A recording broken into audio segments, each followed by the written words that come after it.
Toronto. VK on the beat. Check. I'm in Toronto where you wanna get the city love. I'm from Toronto where you wanna get the city love. I'm in Toronto like we wanna get the city love. My city love me back for my city love. I'm in Toronto. Welcome to episode 1049 of Toronto Mic'd, proudly brought to you by Great Lakes Brewery, a fiercely independent craft brewery who believes in supporting communities, good times, and brewing amazing beer. Order online for free local home delivery in the GTA. StickerU.com. Create custom stickers, labels, tattoos, and decals for your home and your business. Palma Pasta.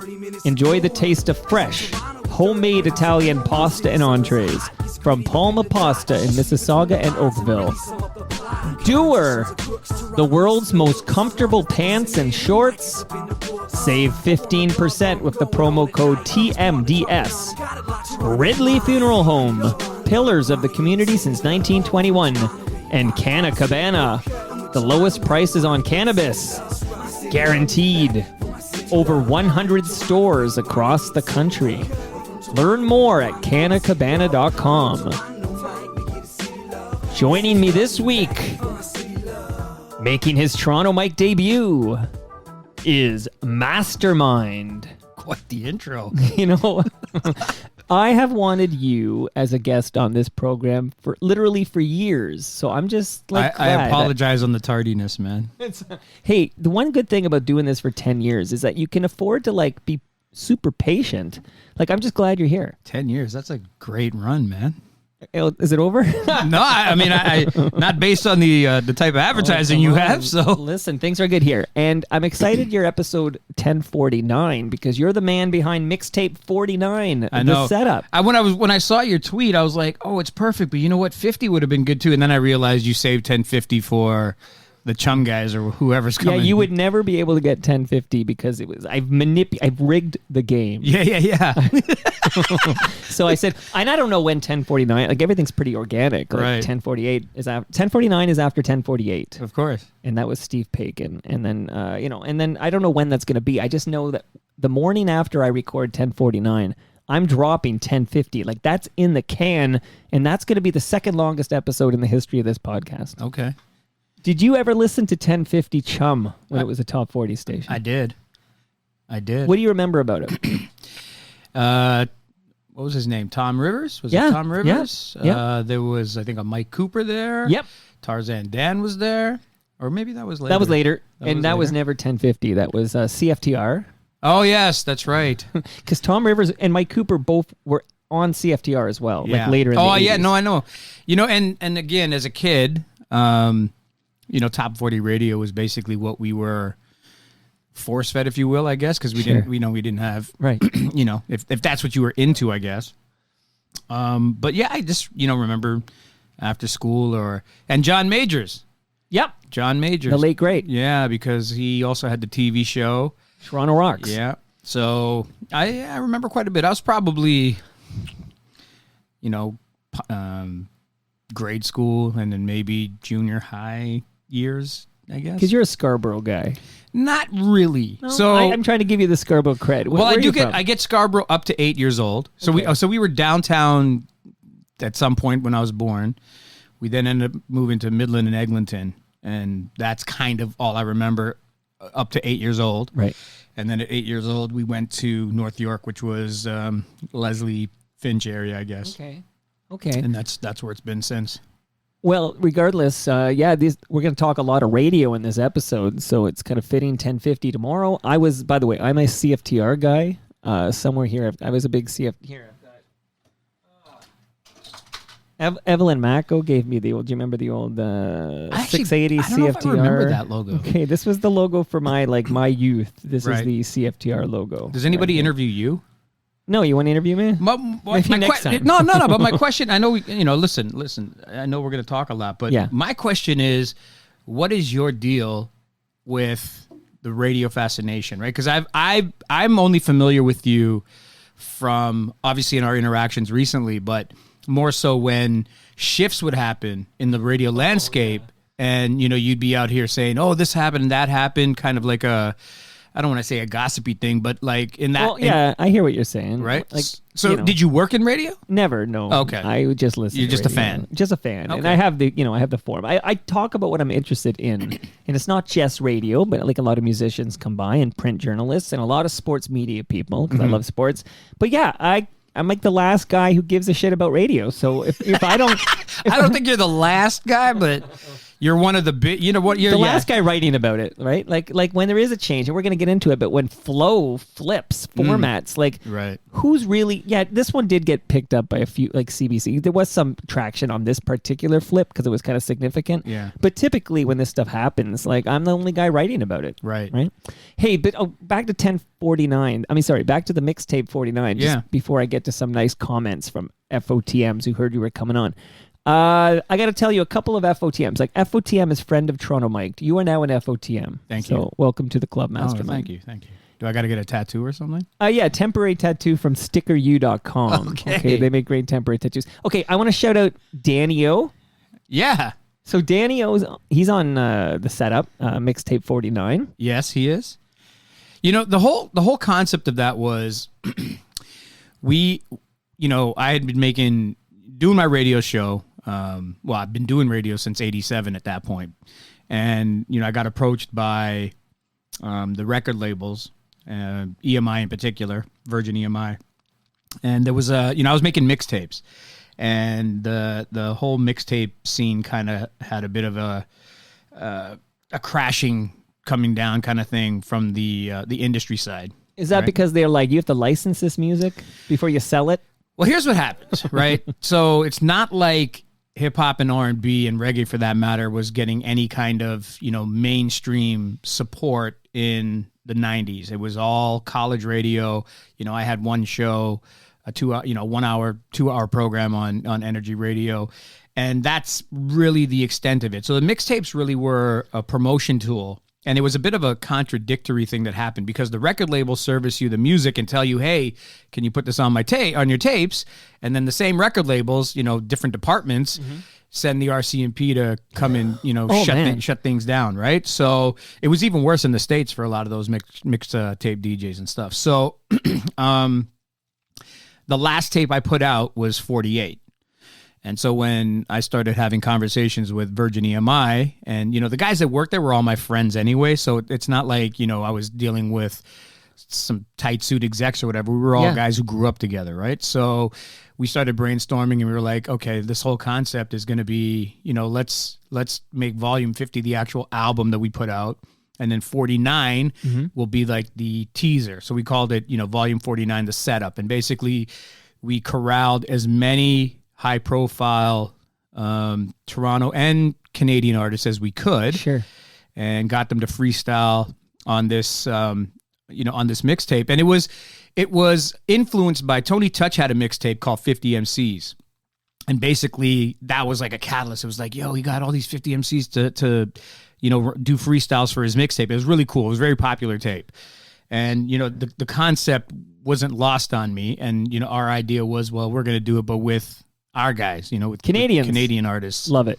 Yeah. And so Volume 49 came of that. Yes, Danny O was on it. And it's, another FOTM I want to shout out because he just made the most amazing appearance. Decisive. Okay. Derek Christoph. Yeah. You know what?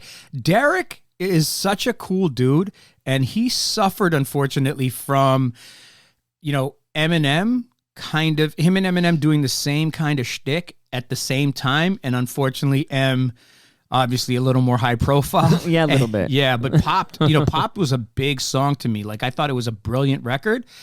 And, Decisive is a good dude, man. And he has one of the, better dope, little songs or interludes, if you will, on my album. It's wicked. He can rap his ass off. Oh, no doubt. And he's making a comeback now after he had a few rough years lately, and he's making his comeback. Nice. And just recently paid a visit, and people can check that out. But there's some big names on Mixtape 49, just before I get to these nice comments people left for you. But Socrates, Chauclair, Cardi, like these are big. These are the biggest names in Canadian hip hop, that side of Drake. Right. At the time, for sure. They were the biggest ones. And, a lot of that has to do with the fact that I was, supporting these guys out the gate, like on the ground floor, right? So We're all friends. You know, Cardi is considered family. You know, we, you know, our kids grew up together. We go away together. We do things. So it's like those relationships, you know, some of them stayed more professional, and then some of them grew into, you know, more personal types of relationships. But at the time,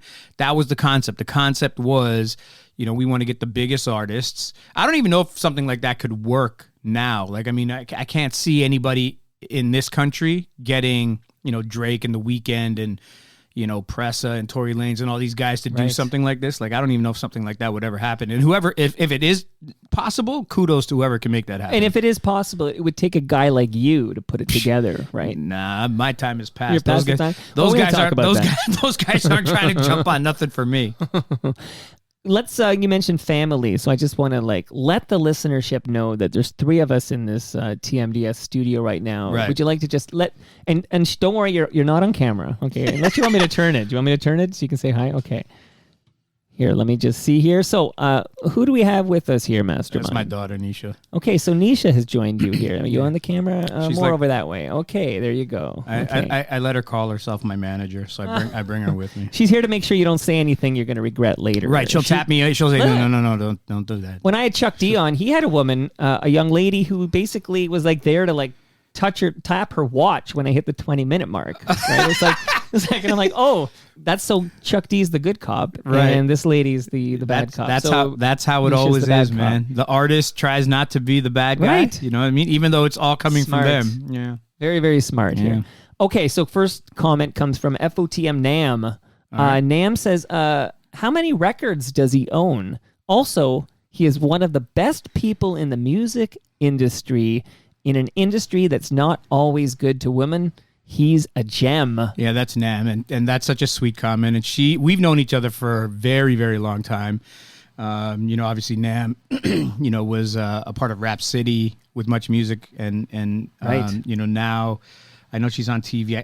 TVO. Yeah, TVO. I just had Paikin here like 2 days ago. She works on the agenda. Right. When I guess when Paikin's on, I don't know, vacation or summer holidays or something. And me and Nam, we actually flew to New York to do a junket for Mary J. Blige sometime in the 90s, mid 90s, and it was on a 2-propeller 6-passenger. Oh, like a Cessna. Oh my God, man! And you know, like we all sat in the back. I don't even remember if it felt like there was no seats. It was just they're sitting on the floor in the back of this plane.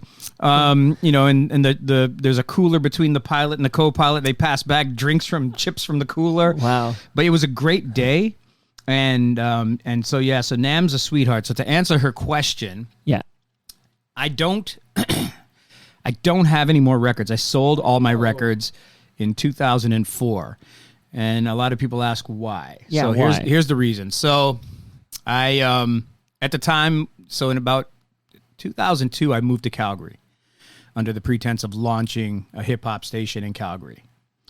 So probably then I had, you know, upwards of 7,000 to 10,000 records. I don't know how many they were. Just a lot of crates, right? There was a lot of boxes and crates of records. And in 2004, we're moving. We built a new house, and we were going to move from where we were to the new house. And so I had to pack up. You know, everything was on shelves and organized and just beautiful. And then you have to start packing things up. And so at the time, I wasn't making mixtapes. I wasn't DJing out in clubs. I kind of retired that. Right. And I wasn't mixing on the radio anymore. I was just doing a regular show as a host, and I was the music director. Right. Right. So I had all this vinyl, and it was great.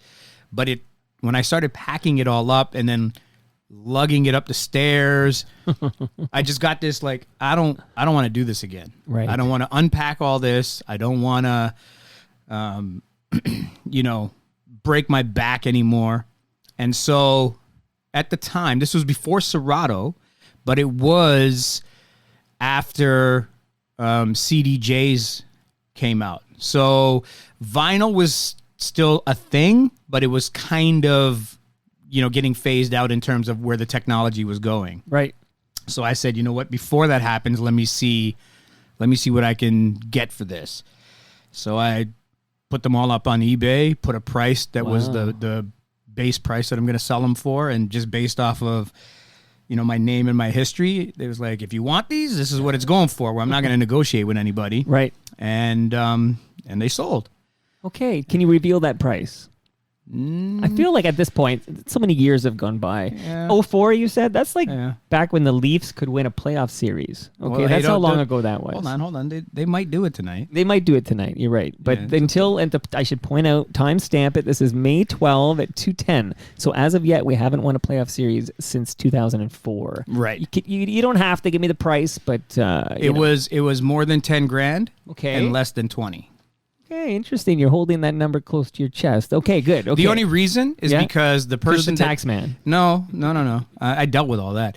The person that did end up buying them is a friend of mine. Okay, let's see. And I just don't want to. Sure. Yeah, and it's out. Some people know. It's kind of it's out there in the verse there somewhere. It's okay, we got a good range now. Yeah. And I got another great comment. This, by the way, as FOTMs go, I love Nam, but it doesn't get much better than Scott Turner. Oh, yes, Scooter. Scott Turner, however he wants to spell his name these days, SCOT right now, but tell everyone, be honest, a guilty pleasure, maybe a little cheesy pop, rock, or dance, non-hip-hop or R&B track that you admit to loving. So let me say this. I do have PTSD from my days at Energy because I hate Euro. Okay. Can't stand that stuff. And it's some of the worst music that's Is that like Too Unlimited kind of thing? Yes, all of that. All of that shit. I'm with you. Yeah. All of it. However, I have a tremendous fondness for house. Like real house music. The melodic house music.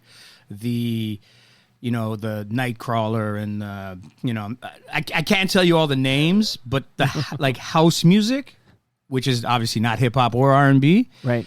But that is something that is something I've grown to enjoy. And not the guiltiest of pleasures, to be honest. Like a guilty pleasure is like, you're madly in love with like ABBA, Waterloo, or something. Okay, like the that. Bee Gees, like disco. Bee Gees. Like I like disco. There's like, and again, not the cheese disco, but the disco that had soul to it, right? Okay. And so to me, it's funny. We actually watched recently, like last year, I think it was, we watched the Bee Gees documentary. Yeah, I saw it. And it was brilliant. Yeah. And, as a kid in the 70s, you just played along with, disco sucks. And when you realize where that motivation came from, it really opens your eyes and changes your whole perspective on it.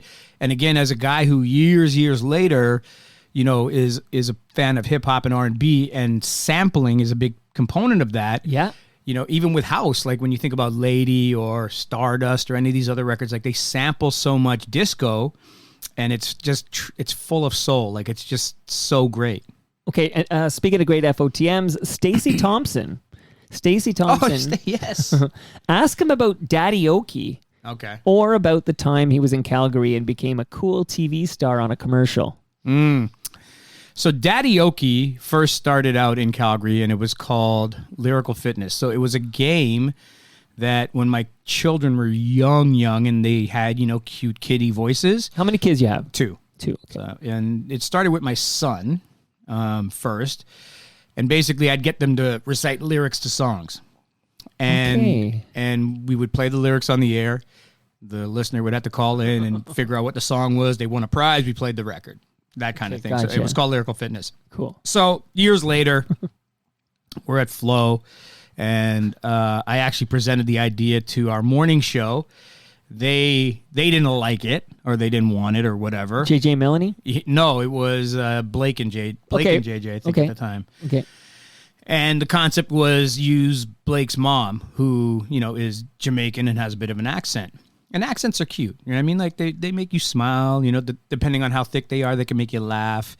So they didn't like the idea, and I was like, okay, cool. You know what that means? I'll keep it. Now my kids were too old now. Like, my son's voice is deeper than mine. Right. My daughter, she doesn't have that cutesy voice anymore. You know what I mean? So I was like, what do I do? So I went to my dad, who's got a super thick, to me it's not super thick, but apparently it is, but a super thick Indian accent. And I said, this is perfect. He doesn't know nothing about the songs. Even when we're doing them together and, I'm getting him to recite the lyrics, he says stuff, so like, straight faced, and it's like he doesn't catch some of the innuendos and things, and it's quite funny. So Daddy Oki was created because I started getting my dad Gotcha. to do it, and it became very popular. It became a very popular item on my show. And when you were in Cal, and we're gonna literally, we're just warming up here, and we're gonna kind of walk through things. But you were on a TV commercial in Calgary. Actually, a couple. Hey. We did. So my daughter actually started doing acting. Actually, and my son too. They were doing some acting in Calgary, and she got called for an audition for Home Depot, and the whole fam went, obviously, because she was young at the time. Right. So we're all there. We're in the audition room, and the director sees all of us. And, we're a mixed family. My wife is Jamaican, and, the kids are obviously a combination of both of us, and somewhat we're kind of a cool family and stuff. So the director sees us, and he's like, I want that whole family, in this commercial, not just my daughter. And basically they gave us a screen test, and obviously, me being on camera so many times and being in radio, like there was nothing uncomfortable about it. We just acted and did our thing, and, Wow. boom, we were in the commercial. And then there was another commercial where I think it was with a real estate agent, and I was I got recognized a lot from that. Like they aired it so much, and I remember I would get tweets and calls and stuff. Wow. Be like, we saw Mastermind on TV, blah blah blah blah. But those are the two big ones that kind of really did their thing. Will Menzies writes in, this should be good. I would send him on-air demos of my show once a week. I was so annoying. I know Mastermind will bring the real talk. Right. I don't know if he was annoying. I can't remember if I was annoyed by anything. Right. But I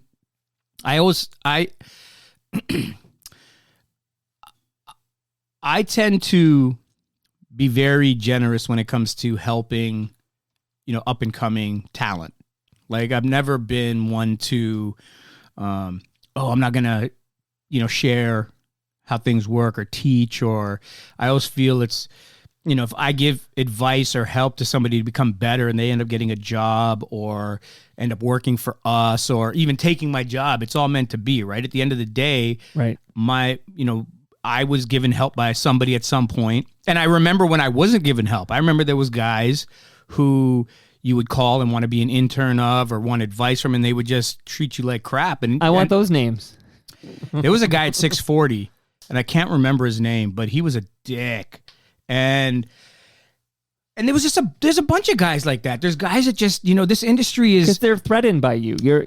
Well, I'm a kid at that point, so you shouldn't be threatened. But here's the thing: the irony is, I've been in this industry so long, and the people that deserve to have egos rarely do, and the people that don't are the ones that think the highest of themselves and just are dicks. And it's quite ironic, actually. Well, I like your method, helping those on the way up, like Will Menzies, because one day Will Menzies will be a program director and will remember this and will pick up the phone and say, Mastermind, we need you. Well, and it's not even about that. It's just if that's all part of the right. But karma. if Will then passes it on and helps somebody else, then that's what matters, right? So hopefully that's what sticks with Will. Okay, one more question came in from an FOTMs. Take note, this is the Kareem. So Kareem is kind of a legendary figure, particularly when it came to Pandemic Fridays and episodes of Toast.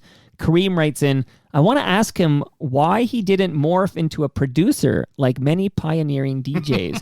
And then he has a follow-up, which is, can a 46-year-old man intern for him? He goes, I realize carrying records is no longer a thing. But I just want to let people know, Kareem is my neighbor. Okay. Kareem, good guy, loves DJ Mastermind, and loves his Canna Cabana. I'll just say, I have a toque for you, and I have a... okay. All right. Yeah. Courtesy of Canna Cabana. Little ashtray. Nice. So just shout out to Canna Cabana. They won't be undersold on cannabis or cannabis accessories, and Kareem might be their biggest client. So shout out to Kareem. And yeah, let's answer Kareem's excellent question here. So I guess this is ironic as well. I was a producer before, right? So I would say I actually started producing when I was young. You learn. I learned at an early age, in probably very early when I first got my radio show, about sampling. Didn't know anything about it before. But when you go work at a radio station And the older people start pulling records out of the library and showing you, this is what they used for this. Right. And your brain, I was 14 or 15, and so my brain explodes, and it's like, holy smokes, wait, that's how they do it? And so you learn about sampling, and then you get the bug. And, back in the day, there was like the little Casio keyboard. You could sample something for like 4 seconds, and, you'd find a drum machine, and you would start doing. I remember in grade 9, I made my dad, I got my ear pierced, and he hated it. Mm-hmm. And so the deal, and I feel so bad about this story because in hindsight, it's like, I can't believe I made him do this, but I wanted a drum machine. And a drum machine was like $500. And this has to be like 86 or 87. Okay, that's real money in 86. Real money. It's not like my parents were loaded. They were just working class people, right? Right. And he said he'd buy it for me as long as I took my earring out. So I was like, okay. So that was the deal. He got it for me, didn't put the earring back in, at least not in front of him anyway. Right. And again, as an adult now, I think back, I think, this guy spent that much money on his drum machine. And that was it. I spent hours on that thing, just, making beats and seeing what was going on. Okay. And so, again, that was like 14 or 15. It continued on. I, was in a bunch of groups, actually. I was in a group with a kid named Logic. The group was called Exact Wisdom. We made a demo tape. We almost got signed to Chrysalis, EMI in the States. I produced a record from Maestro that was supposed to be on his second album that didn't quite make it. There's been a lot of stuff, and there's a lot of history in terms of me being a producer, and a lot of people have asked me why I didn't continue, and the reason is at some point you have to figure out what direction you're going to go, and radio is a full-time job, right? I actually went to school for radio. I went to broadcast school, and that was what I was looking at as a career. And as much as I enjoyed producing hip-hop, being in Canada, it's like, there's only so much that can happen from it or go anywhere. And I wasn't planning on moving to the States or anything like that. So I said to myself, what's the one thing, what are you going to focus on? Because it's either full-time producing or it's going to be full-time DJing and radio. And radio was your passion. Yeah. So to answer that question, yes. But I also realized there was, there's more viability in it, right? At least at that time. Well, here's what we're going to do. I'm going to crack open a burst from Great Lakes Brewery. So thank you, Great Lakes, for the fresh craft beer. Woo! By the way, if anyone's listening to this on May 12th or May 13th before 6 p.m., on Friday the 13th of May, 2022, there's TMLX 9 in the park, Marie Curtis Park, and we're all collecting at 6 p.m. So if you come by and say hi and hang out with other FOTMs, be there or be square. I might just bring some sneaky cold, fresh beverages for everybody. So that's May 13th, 6 p.m. Mastermind, I'm hoping I can steer you into the direction. So I think this show, pound for pound, celebrates DJ Ron Nelson more than any other show. Okay. Right. So, DJ luckily has sat in the seat you're in right now. Okay.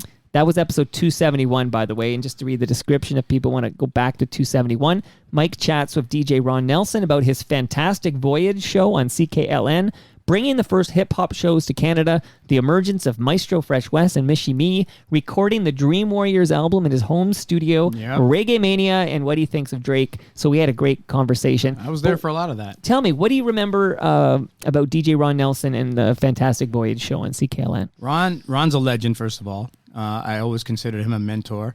So he's arguably, along with, the guys we talked about at Chum FM and, it's not Chum FM, sorry, 1050 Chum and CFTR and all that. Like, those are all the guys that I would listen to that got me excited about radio. But Ron is when I got into hip hop, right? So I discovered hip hop in mid 80s. Right. I was down at the Eaton Center as a kid, came outside, saw a big group of people, tried to see, as a small kid, you're trying to see what it is. And eventually I found out it was a group of people breakdancing. Right. You hear the music, you're like, oh my God. And I was mesmerized by it. And so I did everything in my power after that day to find out more about the music, that culture, how I can listen to it. And I just so happened to be, at my public school on a weekend or something, and somebody was walking around with their giant boombox playing hip hop. I said, where can I hear this? Like, where did you get this stuff? Right. And, my cousin who lived in Brampton at the time, he was obviously into hip hop and all that breakdancing and all that stuff too. So I would get tapes of the music from him, but it still wasn't like I had easy access to it. And this guy told me about this radio show that was on Saturday afternoons, 1 to 4 on 88.1.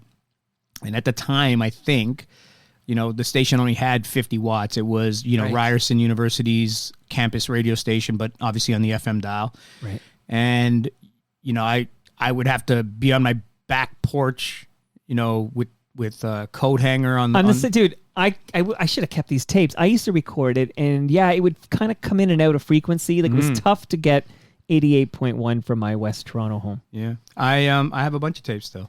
Okay. A bunch. If we digitize those, we could release them in the wild, and that's what I do in this with this feed. Absolutely. Maybe one day. Okay. But I got introduced to his show and became infatuated with it, and eventually, after who knows how long, I grew enough balls to go down to the radio station on a Saturday to go get this guy's autograph, and yeah, like. Meeting, like, I guess he would have been considered an idol at the time, right? Like, he was doing something that I was so in love with, right? And it's the music, and he was the only one doing it. Right. And eventually, so he was also, I also won a pair of tickets off his show to my very first concert, was LL Cool J. I think in 85 or 86 at Concert Hall, Masonic Temple, which I think of course, 888 Young. I just took a picture. Yes, there. I did. Yeah, with your little bike. It came up because this is actually where you resurfaced in my universe, because I just did a PPMM episode with Cam Gordon and Brother Bill on the history, or I guess the origin of hip hop in Canada. Mm-hmm. And I just put a tweet out there like, who are Canada's hip hop, experts and subject matter experts. And then I got a bunch of great responses, and a bunch of people suggested you. And I'm like, no, I got bigger plans for Mastermind. Okay, I'm not burning them on a PPMM. Not that I burned Dalton Higgins, who was fantastic, but I said, I'm taking this opportunity now that Mastermind is seeing these tweets, and he's like, oh yeah, there's this Toronto Mike guy who tried to get me on the show a few years ago. I'm like, I'm gonna get this guy on the show for a proper deep dive, and that's what we're doing right now. So interesting about, Concert Hall, aka Masonic Temple, right.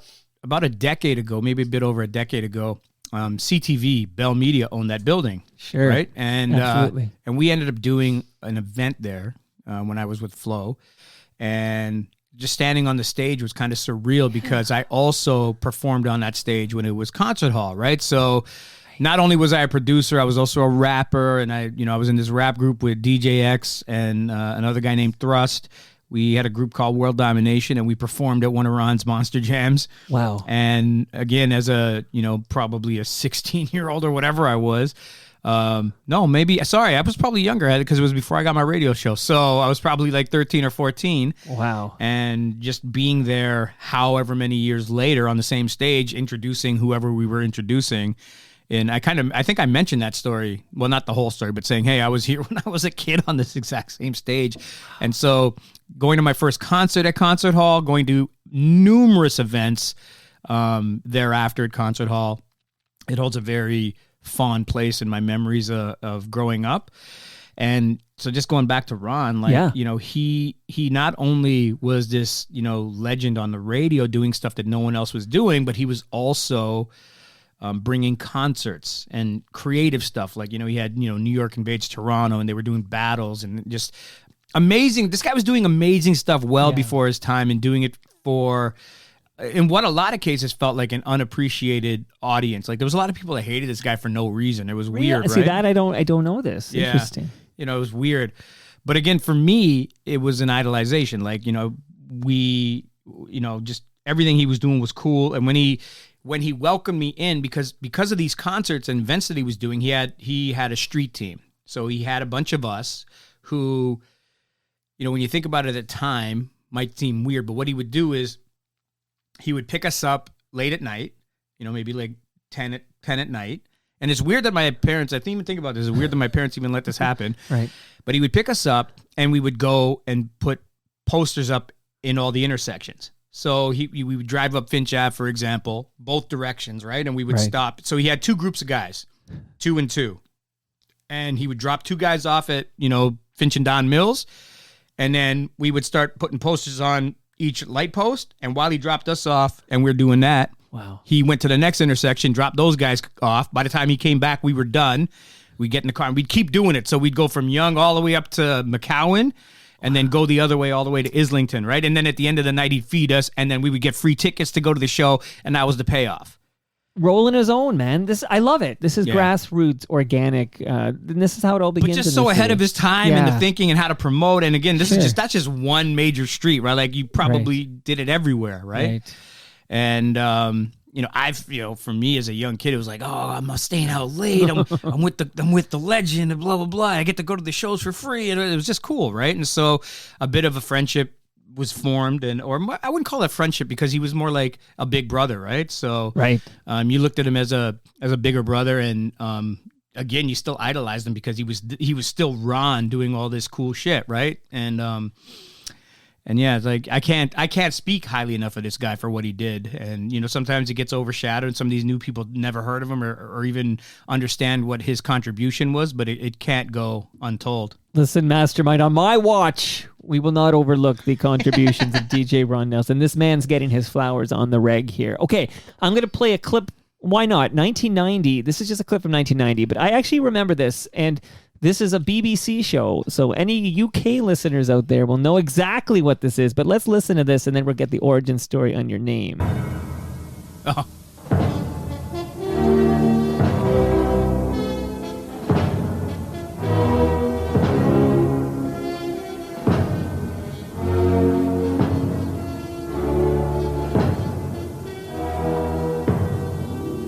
Hello and welcome to Mastermind. Tonight is the last of our 16 first-round programs, and once again we are in the Firth Hall of the University of Sheffield. The university now has nearly 9,000 full-time students taking diploma and degree courses in the arts, sciences, medicine, engineering and law. And hoping to graduate to the semi-finals of Mastermind by winning outright tonight are our 4 contenders, and they are a freelance writer from Cambridge, a civil servant from Harrogate, a postgraduate student from Newcastle, and a local government accountant from Carlisle. And their chosen specialist subjects cover musical theatre, Christopher Isherwood, 20th century astronomy, and David Lloyd George. So may I have the first contender? Okay, please? so if you think Jeopardy is tough, you don't know anything. At Mastermind, that was tough. Now, please, for the record, Paul... Yeah. As I understand is your real name. Yeah. Where does the handle Mastermind come from? Did you say that clip was from the 80s? No, that's actually from 1990. Oh, but okay, that show predates 1990. It does, and it's still on now because it's called Mastermind Quiz or something like that. Any UK listeners are like, yeah, we know this thing, and most Canadian listeners are like, what the hell is that? So let me just say, because I'm officially Mastermind on Twitter, and UK people confuse me with the show daily. And and it's just annoying as hell that, they just assume that, because their tag, I think, is Mastermind Quiz or something like that.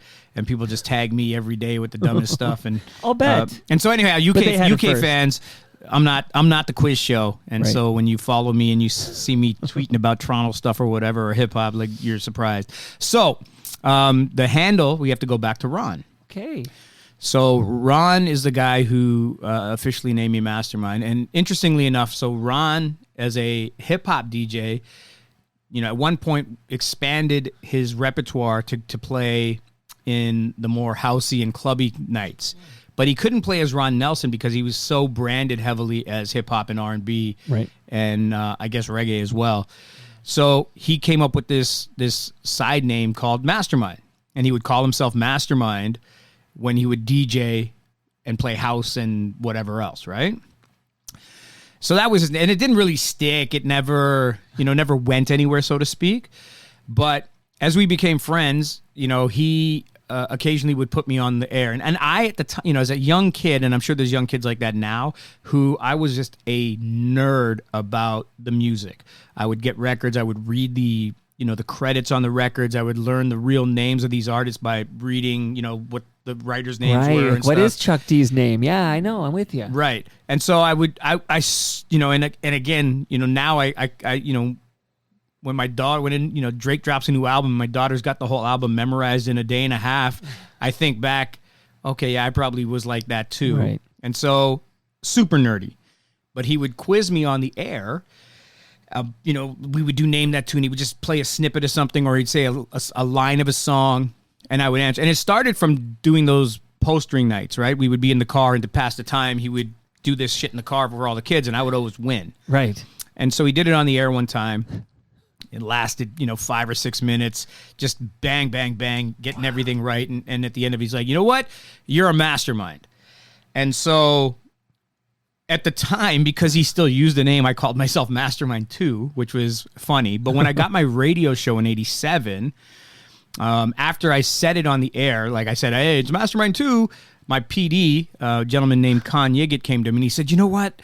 We should get rid of the 2. Like, Ron doesn't really use it and blah, blah, blah. So I asked Ron if it was okay. And Ron was like, yeah, no problem. Okay. And so that's where Mastermind came from. And it's kind of stuck. It's stuck for sure, buddy. And 1987, this is CHRY, right? That's right. Okay, 105.5. Yeah. And just how did you get that? Like, did Ron put in a word or something? Like, No, not at all. He's at CKLN. That's a whole different university. Yeah, it's a whole different thing. Well, it wasn't even a university back then. Ryerson wasn't? No, it was a Polytechnical Institute back then. Oh, that's right. Yes, absolutely. And now it's not even Ryerson. Let's remember, this is Toronto Metropolitan University. So, yeah, it's just like Skydome. It'll never be that. So there was a guy on my street who went to York University. That's where CHRY is housed. Right.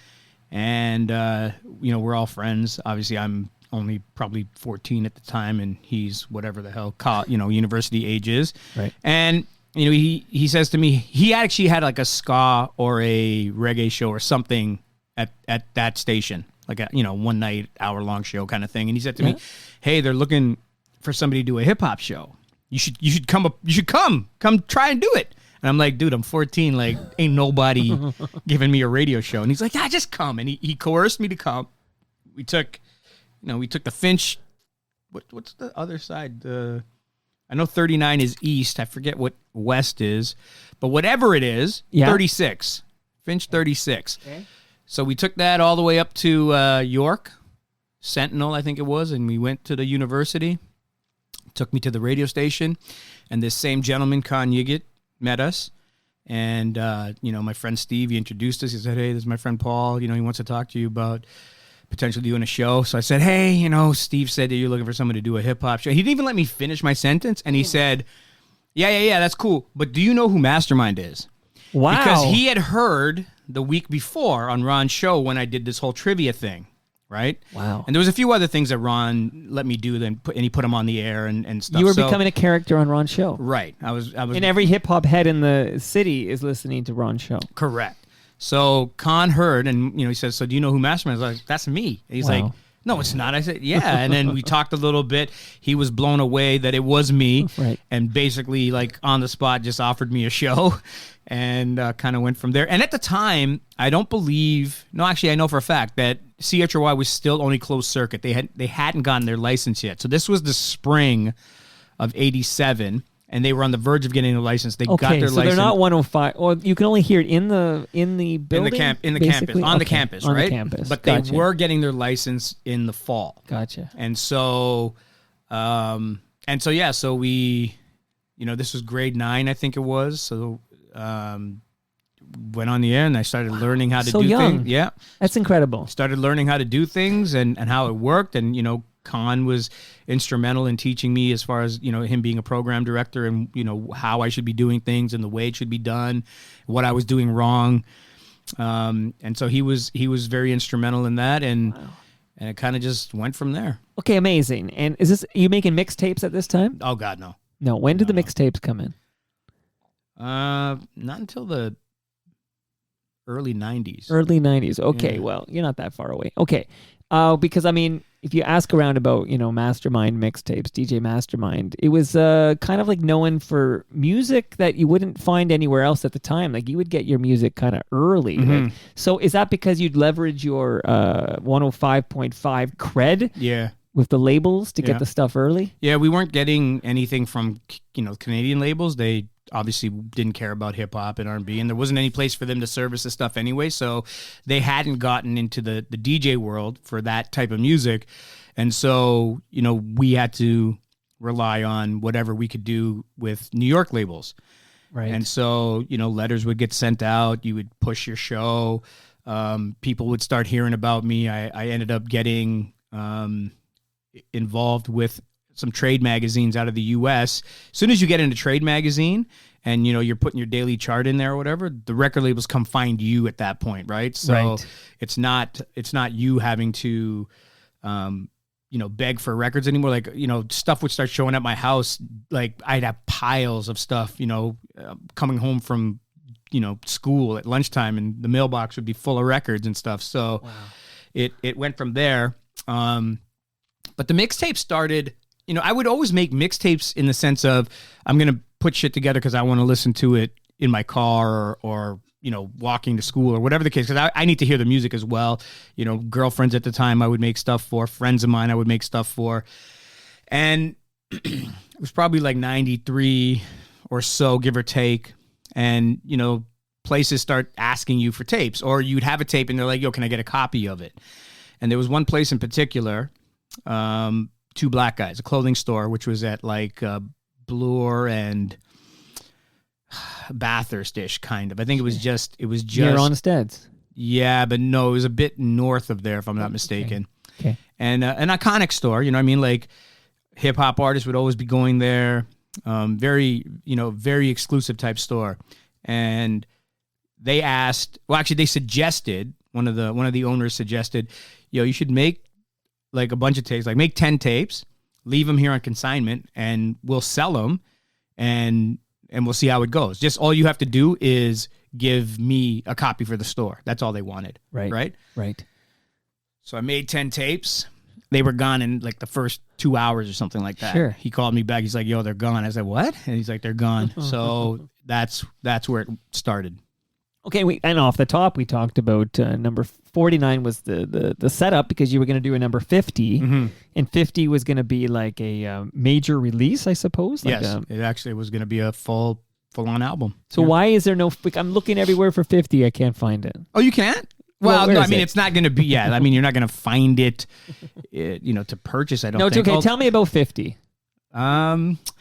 50 was it was a labor of love. Like the original idea was we were going to make the entire album fully produced with the odd licensed track, right? Because I didn't want it to be like one of those Chris Shepard or MC Mario types where you're just licensing a bunch of records and mixing everything together. So the original concept in my head was I was going to take the Canadian artists and collaborate them with an American counterpart, and we would get those songs produced. And for the most part, we were able to do some of that. But budgets, availabilities, accessibilities, a lot of that hindered the project. And like what's the story with Universal? Like, isn't there a story like Universal wouldn't license their music because they had their own Mastermind project? Like, so here's the deal. So Virgin EMI, when the whole mixtape thing went down, they approached myself and they approached the Baby Blue Sound Crew, which was kind of like the R&B counterpart to me. They were a huge, group of guys who DJ'd parties and did events and also made mixtapes. And arguably they're the reason the whole raid went down, because they decided to start doing CDs instead of just tapes. And when people would start going into HMV requesting Baby Blue CDs, the record labels, the stores would hit up the record labels, go, hey, we don't have this Baby Blue CD. Can you sell it to us? And then the label's like, what are you talking about? They do some investigating. They realize this is all bootleg stuff. And then that ball gets rolling on the whole, piracy thing or whatever. Right. So Virgin EMI approached both of us when the mixtape thing got shut down. They were going to have me do all the hip hop, and they were going to have them do the more crossover R&B, poppier type stuff. Universal saw the play and, made a chess move and went to Baby Blue and, I guess offered them a sweeter deal or something. And Blue went and signed with them. And in doing so, became competing with what we were doing at Virgin EMI, and Universal being, they still are, but at the time were probably like the biggest, distributor of hip hop and R&B music. You know what I mean? So it was like Universal, you had Sony, you had, I don't know if Sony and BMG were merged at the time, but you obviously had BMG, and then you had, Virgin EMI. And Universal refused to license anything to us because obviously we were competing, if you will, right? Right. And so in turn, that meant that we could basically only use stuff that, could get licensed from Virgin EMI, which limited what we could do. And so the concept still became, we want to create a lot of original stuff, but we weren't able, again, because of budgets and accessibility to artists, we weren't able to 100% facilitate the idea of, I'm going to take Chaclair and put him on a record with whoever else, like, you know what I mean?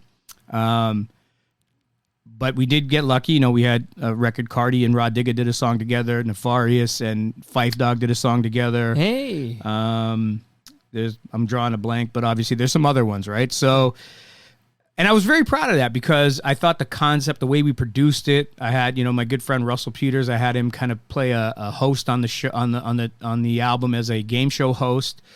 I think his character's name was Dick Ryder. And, it was, I really put a lot of effort and time and work into it to make sure that it, at the very least, the critical acclaim would be there. Well, you know what? I feel like I need to get you to Energy 108 because, it sounds like what you're trying to be there is kind of what, a Chris Shepard, for example, like he'd have a, his series of like, dance mixes and stuff. And it sounds like this was the attempt at a Mastermind franchise. That was their idea. I never pursued a record deal, right? I was quite happy being a radio guy. Yeah, I was doing my hip hop show at Energy. Right. And then because of, my passion for it, it morphed into doing weekends as well as a swing jock, and eventually it turned into me doing the evening show. Okay, so last we left you in radio. You were at York University, but you make a stop. I believe you make a stop at CKLN before you get and you're doing that with X, right? Yeah. Okay, so I want to know how do you get the gig at Energy 108? Because then again, this is Scott Turner's there at the time, right? Right. Shout out to Scott Turner. How do you get that gig? So I left CHRY in 91. And me and X obviously were close. He's like, he's like a brother to me now. And at the time, he asked me, hey, just come be a part of the Power Move, which was the show that he created after Ron blessed him with the time slot, right? So he kind of, as well, was a mentee of Ron Nelson and took over that time slot. So he was doing the Power Move, asked me to join him, which I did. And while I was doing that, I was going to school for broadcasting. And that whole time, I would, this is way before, I think it's way before email. I would either call or write letters. Yeah, this is before email. Yeah, I would either call or write letters to the quote unquote, I guess he was the program director before Scott got there. He might have been the GM, but this guy named Con Chung, who was like one of the head honchos at Energy Radio. And I think they had a reggae show, I think. And so I would hit this guy and I'm like, listen, if you have a reggae show, and I know the reggae show was because that was what he enjoyed, right? But I said, if you have a reggae show, you should have a hip hop show. Right. And I literally would call this guy, every third day or something like that. So either he admired my persistence, or he got so fed up with me that he was like, just give this guy a fucking show. But what happened was, at some point, this Scott was there at the time, but at some point, they put out the bat signal that they're looking for someone to do a hip hop show for Energy Radio, or Energy 108 at the time it was called. Right. So I put a demo together. Again, I was still in college. I went to Seneca School of Communication Arts. Sure. I put my demo together, and my resume, and I put it in. And if years later, I found out that X also, him and Ron put a demo in and whatnot, and who knows who else did. I'm sure I'm not the only one that applied for this thing, right? But thankfully and luckily, I was the one that got selected. Wow. I vividly remember when I got the call from Scott and hung up and started screaming and dancing because I was so excited. And the next day I drove to X's house to tell him, hey, I got the gig and I'm going to be leaving the show and blah, blah, blah. And, the great thing at the time, Scott was super, super supportive. He really wanted this show to be successful. And so we talked about it. Initially it was going to be 1 hour. And I said, all the other shows are 3 hours. Like you can't be a station with the most profile and then put the shortest hip hop show on. You got to at least make it 2 hours. And he agreed. And so it initially started on Saturday afternoons from 5 to 7. And the cool thing about that time was Saturdays was basically, if you were a fan of hip hop, you were getting a full fix of it because, Adrian and X and his crew, they were on from 1 to 4. Then I would be on from 5 to 7. And then we still had the Master Plan, which was CIUT's hip hop show with Power and DTS and John Bronsky and those guys. And their show was on, I think, from like 8:30 to 10 or something like that, or maybe 8 to 11 or something. I don't remember exactly. Right. But basically, if you liked hip hop on a Saturday, you could basically get it from 1 to at least 10 o'clock or something like that, which was amazing, right? So and again, Energy 108 based in Burlington, but we get it here. Like that's a signal we get here in at least in the West End. I don't know what it's like in the East End. But it was it went pretty far, yeah. Okay, I know they have a good signal. And I just got to ask about the late great Don Burns. Is he's there at the time, or has he come? He come later? Absolutely. Dr. Trance. Dr. Trance, yeah. Yeah, no, he was there. Yeah, for sure. Okay, because I've done a deep dive into the history of CFNY, and both Scott Turner and Don Burns are featured in that particular episode. That was 1021. Yeah, where I get 1050 is tomorrow. Interestingly enough, with CFNY, I remember way before the high school and stuff. I remember listening to. Can I guess? Well, it would have been Deadly Headley. Deadly Headley. But Jones. whoever it was on a Saturday night, and every now and then they would play the odd. Like I'm talking every now and then you'd hear the odd, hip hop song. But it, like they would play, Boogie Boys, Fly Girl, mixing it out of whatever that other song that sampled the drum beat was, or I forget, Let's Go All the Way, Sly Fox or whatever it was. Let's Go All the Way. Yeah, Let's Go All the Way. Sly Fox. Yeah. Yep, that's right. So they sampled the Boogie Boys record, so that was an easy mix for whoever was mixing. And I would be babysitting and listening to them, this one show, which was on Saturday nights or whatever. But, it was another show. I think it was CKMW or something. It was like 790, and they had like a hip-hop show. Not really a hip-hop show, but they would play like... But you had to know where to find all this, right? Absolutely. And I will say about Deadly Headley real quick for listeners is that I'm trying to get Deadly Headley on Toronto Mike. Kate Wheeler, who's an FOTM, longtime newscaster at, she was at City TV, then CTV, long time. But she used to work at the club at CN Tower. What was the club at CN Tower called? The 360? Maybe that was it. But she used to work with all the DJs, like, Chris Shepard and Deadly Headley and stuff, and booked her for that. Anyway, she is working with me to get Deadly Headley on the program. That's just a side note for the FOTMs paying attention. But you're at Energy 108. You did briefly mention the name Russell Peters. So can I ask just, like maybe in a nutshell, how do you become buds with Russell Peters, and how do you kind of connect with him and bring him into your Energy 108 show? So him and my cousin, the same one I was saying that's in Brampton, they went to high school together. And my cousin and his buddies, a couple of his buddies, started a clothing line, a hip-hop clothing line. It was called DJ Joe or something like that. Okay. They opened a little kiosk in Bramley City Center. And I had a girlfriend who worked for them at the kiosk. So I went to go visit her one day. We're at Bramley City Center. And at the time, Russell was already a fan of me for everything I was doing, right? Because Russell was a DJ already. He's a hip-hop head. Oh, absolutely. I know this because Starting From Scratch was here. Yeah. And he does a lot of stuff with Russell Peters. Yeah, absolutely. But he says Russell Peters is a big hip hop head. No, for sure. But Russell's more than just a hip hop head. He's just a music, connoisseur of all things. But back then, he was a DJ and he would play Indian parties, right? And Indian parties back then had to be during the day because parents wouldn't let their girls out at night. So these guys would actually and I've never went to them, but this is what I was told after, they would rent the clubs during the day and everybody would skip school, go to these parties during the day.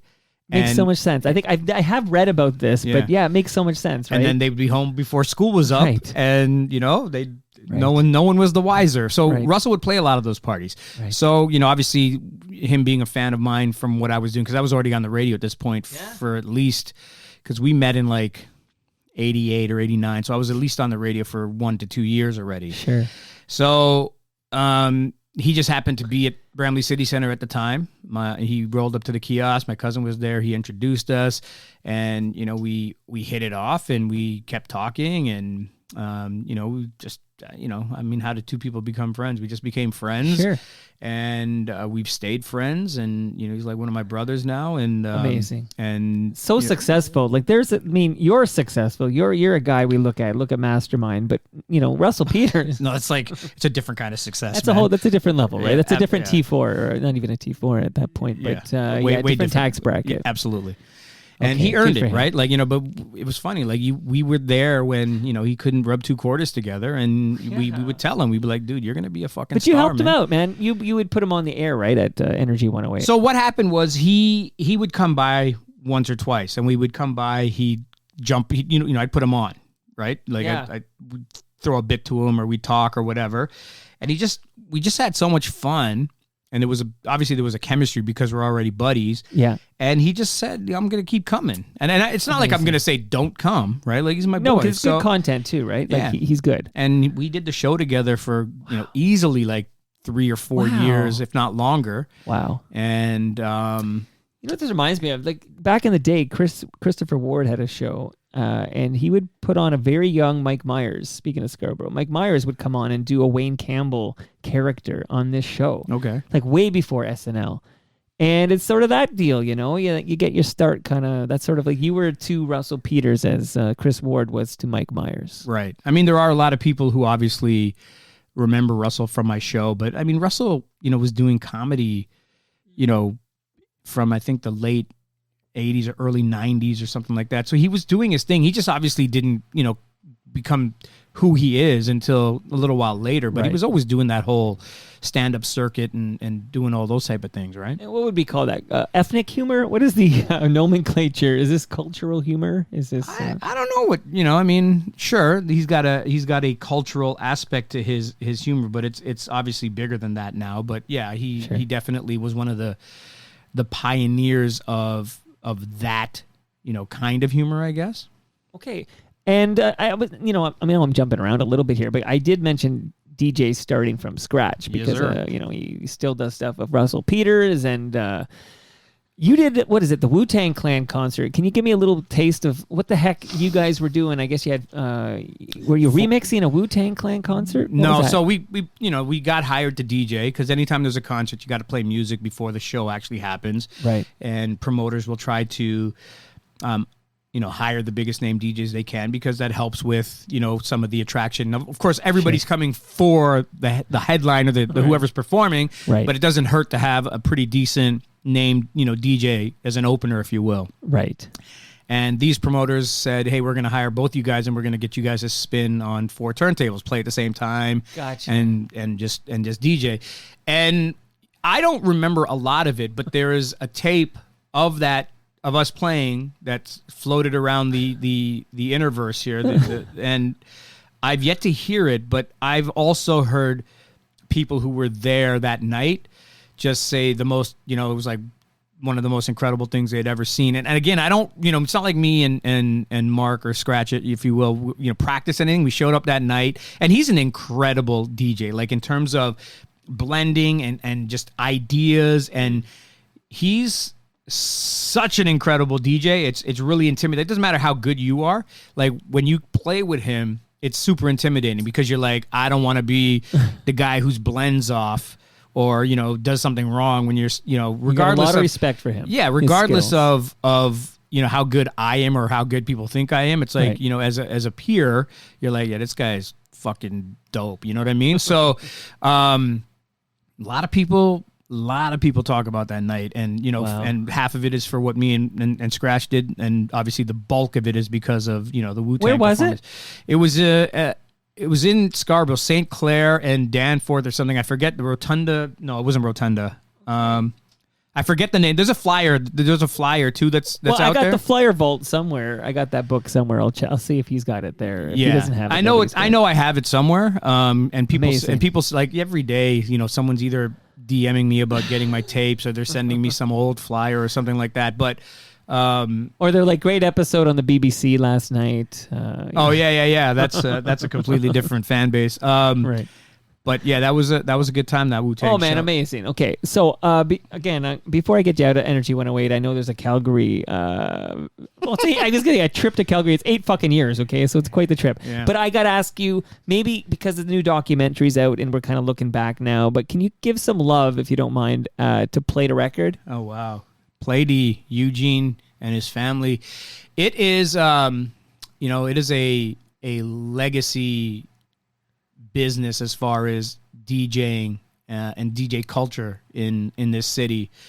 357A Yonge Street, the back of a little variety store. One of the greatest things to ever happen to this city on so many levels. And yeah, you did mention the documentary, which I don't think it's out yet. No, but I've seen that trailer. It's been Yeah. teasing me for months now. It's like, where is this thing? I want to see it. It's apparently they just got their distribution deal, so Okay. it is coming. And it's going to be really exciting for people. Are you to in the watch. doc? I am. Okay. I mean, actually, a lot of people are in the doc. A lot of the names that you mentioned are all in the doc, and it's Wow. it's so much of it is super nostalgic for people who either shop there or in some way had a relationship with any of the people that work there. And it's a good time. But I can't speak more highly of Eugene more so than anything, right? Like Eugene himself, he's such a sweet, kind soul, and it's great that he's getting his flowers in something like this documentary. And I'm excited for it. Like I'm only involved in it from the fact that I was the first guy to say, yeah, I'll be involved in it, and everybody snowballed from there. Yeah. But and I think I was the first person they actually interviewed.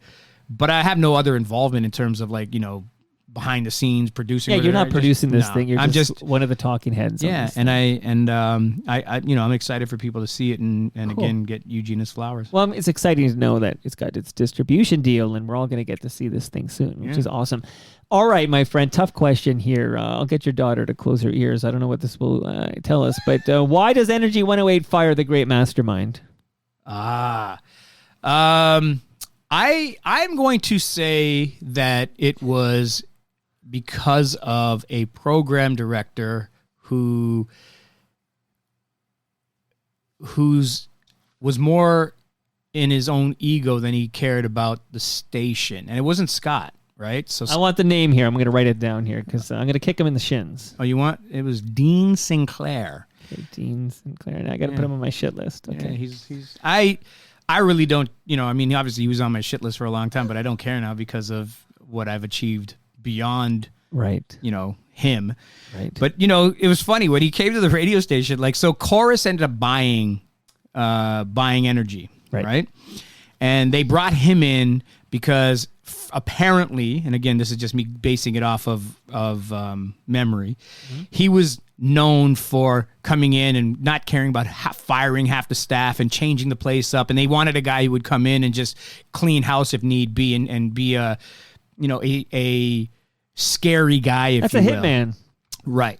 So he came like in. Silvio in the Sopranos, He's your... He came in with this vision of changing what Energy was, which was, it was a mainstream CHR, but it also had an edge to it in terms of they didn't just go full on top 40, right? Like Scott, in hindsight, was super ahead of his time in terms of, the artists that he would find. Like, he was playing Spice Girls before anybody even knew what it was, and he was playing, other artists, and I'm not even talking about the clubby stuff, right? Like I'm just talking about. Hey, can I plug episode 703? So if people want to go back, so Scott Turner came over here in the summer of 2020. It was August 10th, actually. Scott Turner came over, and all we did, no joke, my friend, we did. How long was this thing? We did a couple of hours on the history of Energy 108. And there's you mean it's an hour and 47 minutes. Okay. Right. So if you're curious about the deep if you're curious about the history of Energy 108, Scott Turner just lets it. He had great imaging. What do you call those? Imaging like clips? Sweepers and stuff. Yeah, all that. Yeah. All of that is in this hour and 47 minutes. So just let you know if anyone's curious about Energy 108, go to episode 703 of Toronto Mic'd. All right. So. They brought in this guy, and he's supposed to be this scary dude, and on one hand you want to say, oh, he did some things cool, but on the other hand, it's like he had this vision, like he was gonna turn us into Chum FM's direct competitor, right? And in doing so, I think at the end of it all, like even after I was gone, when they then I think moved the studios to Hamilton and whatnot, like they had the thing in the shitter, like it was like a zero share or some stupid shit. And when Scott was in charge, or before these guys took over, it was a decent performing radio station. So frustrating, man. Yeah. So it happened that I got my record deal. Right, which was in like 99 or something like that. I got my record deal, and even before I signed the paper, I went to go talk to him. I said, "Hey, just so you know, I'm about to sign a record deal. I'm still going to do my show. I'm still going to, do the." Well, it's going to give you a higher profile, which will make more people tune into your. So the show. interesting thing about it was, when you looked at a station like KISS, like they would do everything to make their jocks superstars, right? Posters and billboards and just on air make them sound bigger than life, because the programmers over there understood the concept of the bigger stars you have, regardless of if eventually you have to pay them better, they're going to help your radio station perform better. Right. And if you develop them, then hopefully there'll be some sort of, relationship. And unless another radio station decides to try and poach them with more money, right, you should be able to retain them and have a good relationship. Right. Our guy, goes under the concept of no one's bigger than the radio station, which I understand, but he also wasn't one to support his jocks and turn them into stars, right? It was like this weird thing. And, this is at least my interpretation back then. So you think he doesn't like the fact you're now making number 50 there? Like he doesn't want you to go off and be I based on, his poker face when I told him, you could tell that this kind of was bugging him, that, oh my God, this guy's about to, in my mind, I was like, so this is going to help you. Like you're going to have a guy I'm going to shoot music videos. I'm going to tour. I'm going to do things that are going to raise the profile of me, and I'm with you. I'm on your team. You know what I mean? So, I remember before it all happened, though, he took my show away. Like I had a hip hop show. It was on at midnight on a Monday and a Tuesday. Didn't bother anybody, and he yanked it away at one point. Took it off the air, and obviously they had a tremendous amount of negative feedback and stuff. And I think after a month or so, and I was still doing the evening show, but after a month or so, I came to him and I was like, I'm unhappy. Like, you got like I barely, I did that show for free for the first year, and even in my 6th or 7th year, it wasn't like I was getting rich off that. It was it was something that I did for passion, right? I loved it. And I had a huge audience, I believed, you know what I mean? A fan base of that show. Told him I was unhappy. I guess he caved and said, okay, no problem. We'll bring it back. And the show came back. But I remember that, EMI wanted me to go tour with Shaw Claire to support the album and the single and the video and all that stuff. And obviously I have vacation time with my job. And so I went to my boss and I was like, here's the deal. They want me to go on tour. I'm going to be getting press across the country and rah. So is it cool if I can take 3 weeks off? And he got pissed. He did not like that. And only authorized 2 weeks. And so I had to miss the first leg of the tour and joined them, I think, in Calgary. And then we did the rest of the West. And then we came back and did the East and everything. But I like literally the day I got back, like when my vacation was up and I was supposed to get back, was the day they fired me. And so I remember Scott calling me while I was still the day before when I was still in, you know, on tour or whatever. Yeah. And he was like, yeah, they need to see you tomorrow morning or blah, blah, blah, whatever it was. You know, that one phone call you get. Yeah. Well, actually, you wouldn't know. But the phone call you get or the... Look, I've been fired, just not from radio. Right. Well, they give you the call and they ask you to come in at the most asinine time that has nothing to do with when you're supposed to be there. And you know that it's walking paper time. So, right. You know, like when I got fired from Flow, it was like a text at, you know, 8 o'clock at night. It's like, hey, can you come to the station at 10 in the morning? Right. And it's like, oh, shit, I know what this means. And so they fired me like the day after I got back.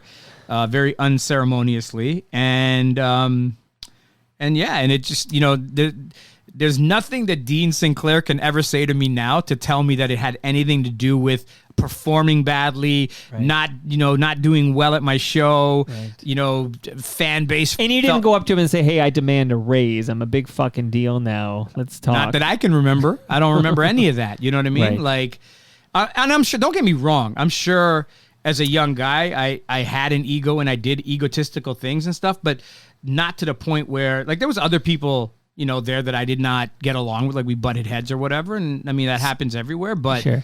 I hope I've grown and learned from all that. But definitely, if it was anything to do with that, it was never made aware to me, because it was just, hey, we're going in a different direction. It wasn't, you know, fired with cause kind of thing. So, Mr. Mastermind, I'm calling you Mr. Mastermind now. What year are we looking at here? Because I'm trying to line up the times. Okay, so here's the thing. So 87 and 91 was CHRY 105.5. Okay. 91 to 94 was CKLN. Okay. Energy was 94 to 2001. Okay, so pause right there. Yeah. Because I know my Toronto radio history, okay? I've had Farley Flex on the program. I've had Mishi Me over here. We have talked about Canada's first black radio station. Flow 93.5. Right. That launches, what is that, 01? When is that? February of 2001. 2001, February. So actually it was the end of 2000 right. that I left. You left Energy. Energy, yeah. So if you think about it, the stars are aligning. I guess I'm curious, why do you have to go to Calgary for 8 years if we've now got Flow 93.5 and they should be begging you to come over? So that was supposed to happen. So I had... So Milestone, the company that owned Flow... Right. They had been applying for a signal for... decade, right? Dude, I know this history's wild because it's like they gave it to the country music, they gave it to CBC, they gave it to the country music station, but pure finally, disrespect. Right. If the CRTC actually had any balls and gave a black music radio station a signal that's stronger than 1,000 watts, the landscape in this city would change overnight. Overnight. I don't care what anybody says. There's not a programmer that can tell me in 2022 that a properly programmed black music station wouldn't be top 5 in this city. Okay, so but Flow 93.5 when it launches is a big fucking signal. It's an okay signal. Okay, this is the stuff I don't know as a non-radio guy. I felt like, it reaches places, but we're not talking CN Tower 100,000 watts. Yeah, we're not talking Q107 here. No, right, okay, right. But okay, the two shittiest signals that have ever come out of this country, out of this city. Yeah, they went to Flow and they went to G, the two black stations. Yeah, ask yourself, I have trouble getting why? G. Yeah, why you ask me? You know what I mean? Like someone explain that shit to me. Right. Like they can't, right? Every other station's got a pretty decent signal. And that 92.5, which I know that's what Milestone wanted there. I know that 92.5 they went to the country station KISS. Yeah. So the C KISS. No, it was a different company before Rogers bought. Sure, but C KISS, and that's a monster fucking signal. But it was 93.5 that Flow ends up being, right? Yeah. And people keep thinking that a country station will work in Toronto, and it's like, are you stupid? Like, well, don't tell my heart My achy breaky heart. Hey, my mom had the mug, okay? I just, my mom had the hug. I remember their campaign. Mocha was giving out those kissed, mugs. Well, he was on the street team, but you got kissed and mugged, right? So they had mugs with kiss on mugs it. And kisses. And they had Hershey's Kisses in the mug. That was a great campaign. They were dope. Like, they had great marketing, especially when Rogers took over. And they had Garth Brooks, and then Shania Twain shows up. They had a good timing. But I know, not your cup of tea. Definitely not my cup of tea. But shout out to my mom, who did enjoy her kiss for a while. Right. Okay, so you do. So why? You go to Calgary for hold on. Let me tell you. So Milestone. So Milestone was trying to get this license. Yeah. They could never get it. Right. They finally team up with Standard Radio. So Gary Slate's company. Right. And I guess Alan Slate at the time. Right. And they became a minority stakeholder in Milestone, but they also brought with them the radio experience, I guess, that the CRTC needed to feel if, that it was real. I don't know what the reasoning was. But anyway, it wasn't until they joined that it became real and they got their license, right? Right. So they hired a program director from the States, a woman named Michelle Price. Okay, keep going. Yeah. I've heard this name. And I believe Farley was involved from day one. He was like on their board, and he also at the time was the music director. He was becoming the music director or something. Right. And they were talking to me like I had gone in to go see Gary Slate, and he pitched me writing a letter in support because I had this high profile hip hop show on Energy Radio, and my name would carry weight and blah blah blah. And for me, it's more about the culture than it was about who I worked for or whatever. It's like I fought for black music everywhere I went because I just loved the music and I supported the culture, and so I had no problem doing that. And those guys would always tell you if and when this happens, we'll find something for you. You'll be involved, blah, blah, blah. Nothing was ever promised, but there was always this, you're going to get the right people for the job, if you will. Right. And when they got the license and it was, everybody knew that a station was coming, they reached out to me. If I'm not mistaken, it either went through Gary or it went directly to Michelle Price, and they reached out. And I was still at Energy at the time. And so we started having these conversations about potential, what would the potential be of me coming to where they are? Because that's a step up, going from Energy to Flow 93.5. Well, I don't know if it's a step up because I was already doing evenings. I was doing, I was a swing. Yeah, but it's not Toronto station. Like it's kind of, but not really. Like it's still that's all behind the scenes stuff, though, right? Like nobody knows that it's a Burlington station. People just, the same way, nobody knows that Z103 is an Orangeville station, right? They just hear it in Toronto and think it's a Toronto station. Their stick is in Orangeville. They're an Orangeville radio station, right? So, nobody knows that type of shit. So, I mean, CFNY is a Brampton station if we're going by the stick. Yeah, Kennedy and whatever, Clarence or whatever it is. Right. So, I started having these conversations, with Michelle Price. She brings me in, shows me the space, unveils the name before anybody knows it, shows me the name. And I didn't quite like the name, and I don't have a good poker face, so I know she saw that. Oh. But regardless, we had a conversation. She said to me, just based off of my experience, my value, what I brought to the table. She's like, look, if you want the morning show, you got the morning show. If you want the afternoon show, you got the afternoon show. And I remember saying, well, who's the, and I had no music director experience, right? But I quite actually didn't know what the hell a music director actually did, but you understood that you were the person that oversaw the music. And so I said, well, who's the MD? And they said Farley. And I'm like, Farley? Like, why Farley? And I know he didn't like that. So who knows what happened after our little conversation and stuff. But we kept having dialogue. Like, she kept saying that she wants me there. Right. And then the whole thing happened with Energy where they're letting me go. Right. And so they're not launching until February of 2001. I think we parted ways with Energy in November of 2000. Yeah. And I called her before I signed my, whatever you call it, my severance package or whatever it was. Severance, right? Yeah. And I said, hey, look, I'm gonna sign this thing, but there's a no compete clause that carries over until past when you guys are launching. And so I want to make sure that that's not going to be a problem, because if you want me there and you want me on, to be there when you launch, then I'm not going to sign this, and we can sign the deal right now and I'll be part of your thing. Right. She was like, no, man, why would I ever stop you from getting, your money or whatever? And I'm like, okay, so I'm going to sign this thing. And then she's like, listen, as soon as your no compete clause is up, you're on here. You tell me what you want to do, and you're on here. Yeah. And I was like, okay, cool. Yeah. So I signed my papers. Yeah. November goes by, December goes by, January. I'm like, let me reach out. It's been 2 months. Let me reach out and touch base, because I know we're getting close to launch time. Uh-huh. So I call her up and, hey, Michelle, what's going on? It's Paul. It's Mastermind. Who? Oh, man. Literally. That's what I said, what? She goes, who is this? She hooed you. Yeah. And I said, Mastermind. We've been talking and blah, blah. Like, I don't know why I had to reintroduce myself to this woman. And she literally acted like we didn't know each other. Wow. And that phone call, she basically said, yeah, you know what? We've already hired everybody. We don't have space for you, blah, blah, blah. And so at that point, I called up Gary Slate, because I was understandably upset, right? Yeah. And Gary kind of was like, I can't, we don't really run the place. We're partners, but those guys call all the shots. And I'm like, really? You don't fucking have no influence on this radio station at all? You know what I mean? I know who you are. I know I've heard about you, and I know how you operate. You're trying to tell me you have no influence? Yeah, speaking of Q107. That was his baby. That was his baby. No. It was 99.9.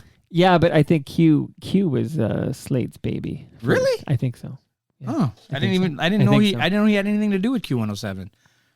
Now I have. Well, you keep telling your story, and I'll go confirm this in the Google machine. But okay, that's my memory of it. Because they owned 1010 and Mix 99.9. Anyway, whatever. So I start having these conversations with Gary Slate, and they're not going anywhere. And obviously, I'm not going to have any conversation with Michelle Price, because she clearly doesn't know who I am. And so they launched this radio station. They hired some guys for their morning show. I forget who they were. Right. They literally fired them after 2 days or something, because just the public feedback was so bad or something. The show was so terrible. You don't remember the name of this show? Not at all. Wow. No. Okay. And I know X left Kiss to go there at some point. So Alan joins Q107. This is important stuff here. In 1977, Alan Slate was president and CEO. So yeah, Gary was like that. It was his kind of his baby. He was running the PD Q. at some point. Yeah, before he became vice president and general manager in 1982, he was the account executive and program director. So yeah. I was following Ron around those days. I didn't care anything about Q107. You were watching Sesame Street back in those days, man. So and you only got I think maybe 2 years on me is what I'm older or younger. You're 2 years older. I know you look 2 years younger, but I think you're 2 years older than me. That's so nice of you. I know you're full of shit, but okay. So okay, you have to go. So how do you end up in Calgary? Hold on, we're not finished though, right? So, I am not a fan of how this radio station got put on the air in terms of how it was sounding and everything. Right. I'm such a radio nerd that I am listening the way I would, such a fan of Hot 97 in New York and other stations like that. It's that's the type of station I want it to sound like in Toronto. That's what we've been waiting for. And that's not what we got, in my opinion, right? And my opinion is based strictly on being a radio nerd. So again, if you're a fan of Flow from back then and you thought it was the greatest thing that ever happened, that I'm not contradicting your opinion. I'm just saying, my opinion. You were born blind. You've been to New York. You've heard alternatives. Yeah. Right. Right. And so I went to see a guy by the name of JJ, who was the program director at Mix 99.9. And I was recommended to him from Karen Steele, who, when we were at Energy, she was our promotions director. And so we stayed friends, and she ended up going back to Mix. to be like the APD, or maybe she became the PD and JJ might have become the GM or something. But anyway, she suggested I go talk to him about Gary, because him and Gary obviously had to work closely together because Gary owned Mix 99. Yep. So I went to go see him. We're having a conversation, and his suggestion, he's like, do a monitor. And I'm like, I don't know what a monitor is. He's like, you listen to the radio station for 6 to 12 hours, and you make notes on everything you hear, and you critique it, you criticize it, you say what you would do differently. It's called a monitor. So the next day, me and a buddy of mine, this guy named Will Strickland, we were close friends at the time. We're still friends, but back then we were super close. Yeah. And we did a monitor of flow, literally minute per minute monitor of everything that came out of the speakers on this radio station. Yeah. And critiqued, complimented, broke it all down, and finished this thing and FedExed it to Gary as soon as it was done. Yeah. FedEx dropped it off at 9 a.m. He called me at 9:02. Wow. And said, I need you to come in. Yeah. And I was like, okay. And so it fucking worked. Got his attention. Yeah. And clearly he saw that I'm not just some guy who spins records, or I actually know something, or at least there's something there. And I didn't know at the time, but he was sourcing a new license in Calgary. And they had been doing research that, what was missing in that market. And in 2001, I think it was, Calgary probably had 5 radio stations, right? There wasn't a lot in, Toronto had and 4 are country music stations. Right. You know what I mean? And the other 2 were like hard rock. Sure, alt rock, yeah. And 1 pop station. Sure, classic rock, for sure, yeah. And a hot AC. So right. They did research, and the research came back telling them that, there's a huge hunger for a hip-hop station in Calgary. Wow. It's like, okay. And so that's all he focused on. Like, I fully believe now that if he really, really wanted me at Flow, he could have made that call. He could have made that happen. But he wants you in Calgary. He wanted me to work for him in Calgary. And so between the Feb of 2001 to probably the end of that year, I just kept talking to him about Flow. I was like, why the fuck would I move to Calgary? Like, I don't want to move to Calgary. You're a Toronto guy. Yeah, like, I don't belong in Calgary. I belong on Flow. Right. And, it would always fall on deaf ears, and he would just keep pushing Calgary. And at some point, it's like, you got to get a job because you have to take care of your family and stuff. My kids are young,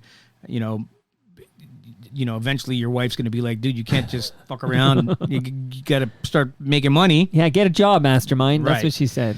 And so basically it was all about, it all became about Calgary, and then it became about, whatever the negotiations were going to be, and meeting the general manager and the program director. The program director, a gentleman named Bob Harris, who's one of the sweetest, nicest guys I ever had the opportunity to work for. The sad thing about it was, he was a Toronto guy who moved to Calgary for a long time. And, before he hired everybody, he had already put the plan in motion to move back over here to Toronto.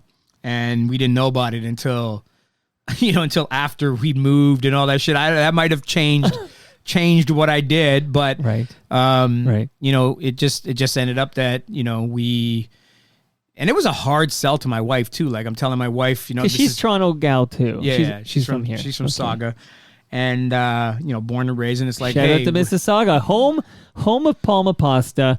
Do you guys eat lasagna? Absolutely. Do I get to go home with some? Yes. You're going home with a frozen. Yeah, I'm going to fill up that box. Yeah, Nisha knows. All right. You're getting a lasagna. I guess that's what we're having for dinner. Yeah, no joke. Make sure you don't leave without it here. And I did mention sticker you earlier, but there's a Toronto Mike sticker on top of the Palma pasta box. All right. I want to make sure you take that with you. And last but not least, again, I got to get you to Flow. We're almost there. This is very exciting. Oh, you're cutting. See, I told you I could talk forever. No, you were it's like, okay. You were like, you're not going to fill the time. And I was like, listen, trust me, I can fill the time. Now you're cutting me short. Don't think I said that, but I will tell you. Just this is important. I'm going to ask Nisha. It's okay. I know it's your daughter, Nisha. Do you like this shirt on me? Okay, she likes the shirt on me. Okay, this is Doer. Okay, Doer. Not only do they make the world's most comfortable pants and shorts. Okay, I'm wearing Doer pants right now, but they make amazing shirts. Like, It's got a collar and everything. I want to know who your sales rep is because you have like 18. It's me. You have 18 sponsors, dude. Six sponsors, and I'm the sales guy in all 6. That's no joke. It's quite the hustle, man. This is important, FOTMs. You can save 15% on Doer pants and shorts and shirts, and I swear this is no joke. I'm wearing all Doer stuff, the TMLX9 tomorrow. So comfortable, so rugged. I can bike in this stuff. It's just amazing. Listen, my style's been kicked up a notch. This is real. Real deal. He's got Doer clothes on. That's no joke. He's got a sticker on his forehead. He's got his beer right in his hand. I am drinking. I practice what I preach. I can see the empty plate of pasta or lasagna on the other side. I was wolfing it down when you knocked on the door. This guy is no. And he probably smoked a joint from where is it again? Canna Cabana, brother. From Canna Cabana. Yeah, see? Absolutely. You got your ashtray there. Yeah. So the promo code to save 15% at Doer, D-U-E-R. And you can do it online, doer.ca, or you can do it in store. The promo code is TMDS. Mastermind, that's Toronto Mike Digital Services. When you're ready for your podcast, I'm your producer, buddy. Seriously, we're going to make magic together. But use the promo code TMDS with Doer, and you can thank me later. It's just amazing. Okay, so you're in Calgary for 8 years. Yeah, is this where all your kids are born? No. My kids are born here. Okay, my math skills are not my strongest here. Please. No, son was born in 95. My daughter was born in 99. Where we didn't move until the summer of 02. The irony of that is it was a hard sell to my wife. Right, she's leaving her family. We're going to a city that we have no family. And you got to have a pickup truck if you move there. Oh man, listen. My wife's from Edmonton. Okay, and she tells me like a land of pickup trucks. I was not excited about going, but I knew I had no alternative if I wanted to stay in radio at the time, right? And the whole pitch to me was, you're going there to launch a hip hop station, and my ego said to me, okay, I'm going to go there and I'm going to put a station on the air that's going to be heads and shoulders above the radio station that wouldn't hire me in my hometown. Flow, yes. Right. So I'm going to go there and do it the way it should be done kind of thing. Right. And so the summer of 02, they came, we packed up our house, they took all of our stuff. I think we sold our house, and it's Caravana weekend that we're going to move. And it snows in Calgary. And my wife lost her shit. She said if they didn't take all our stuff already, the deal would have been off. It even snows in the summer like that. We had to, when we got there, our stuff didn't even show up, and we had to get all of their winter gear because of school still in fucking August. Wow. And it was just unbelievable. And also felt like I have a lot of close friends in Calgary from my time there, but I felt like I went back in time in terms of the music, the culture, just my first, the racism was crazy too. The first week I was there, I went with my APD to a venue, a restaurant that was a sponsor of the radio stations. They, we get there and they're like, yeah, you're good, but he's not dress code. What? Yeah, he's like, wrong shoes or whatever. They're trained how to, avoid letting certain people in their venues. If I were dressed in the exact same manner, you think they would have let me in? Absolutely, 1,000%. Okay. Wow. And so, it was just this thing about the place that just didn't sit right with me, but it was whatever, you know what I mean? Like I'm there, I got to make it work, whatever.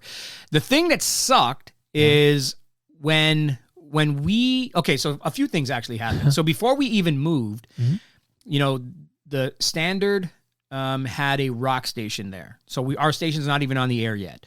They have a rock station, CJ92. And Chorus has a radio station, I think it was called Power 107 or something. Okay. And it was like a monster. Like Power 107 was like the top 40 station there, and it was a monster in terms of its audience, right? Okay.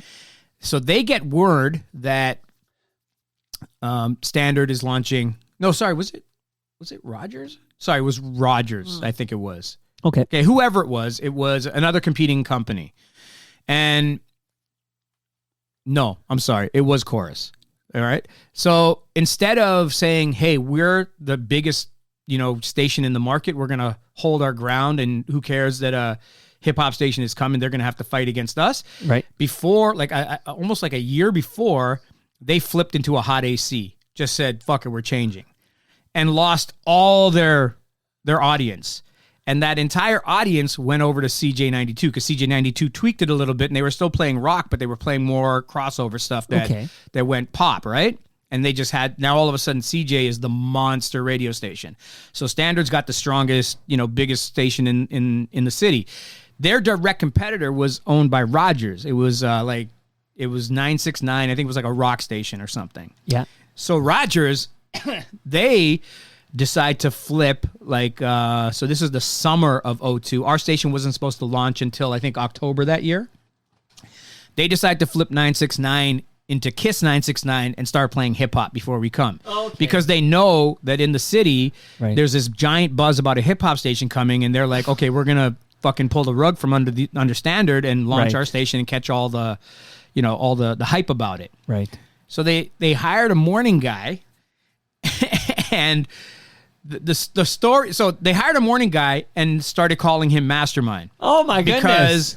Because there was this, the buzz around town was Masterminds coming from Toronto to Calgary.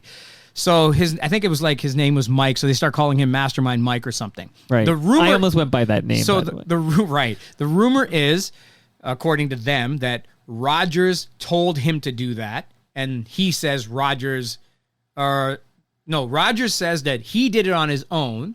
And he says that Rogers made him do it because we had to then send a cease and desist to make them stop doing that. So I was walking downtown, and my PD, Bob Harris, calls me. He said, "Hey, I got bad news." And then he tells me, and I'm like, "Really? I'm that big of a deal that these guys stole my They're name?" afraid of like, you.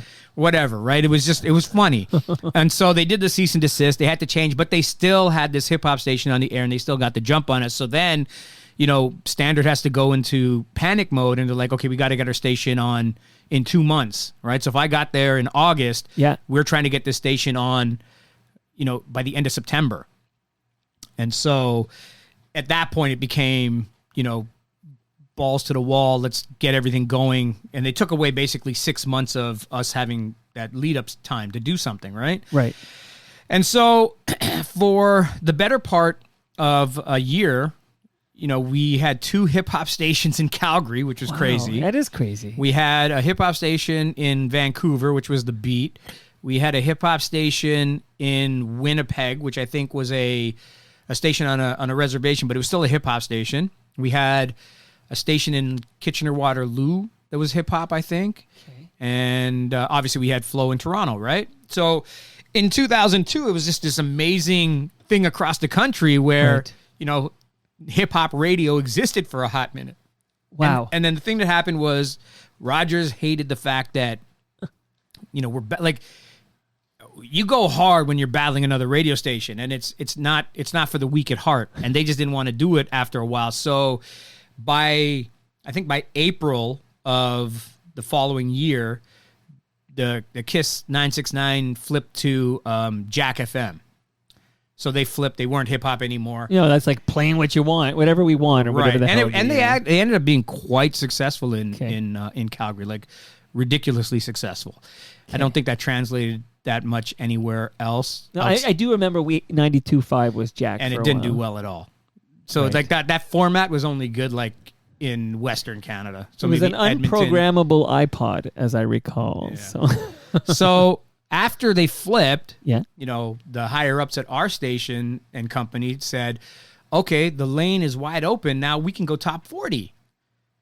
And so not shortly after that, they decided to stop playing hip hop and start playing top 40. They didn't change the name of the station. They slowly, were changing the jocks. They wanted all the jocks to all of a sudden start, doing top. They hired everybody for hip hop, and then wanted everybody to start, being top 40 jocks.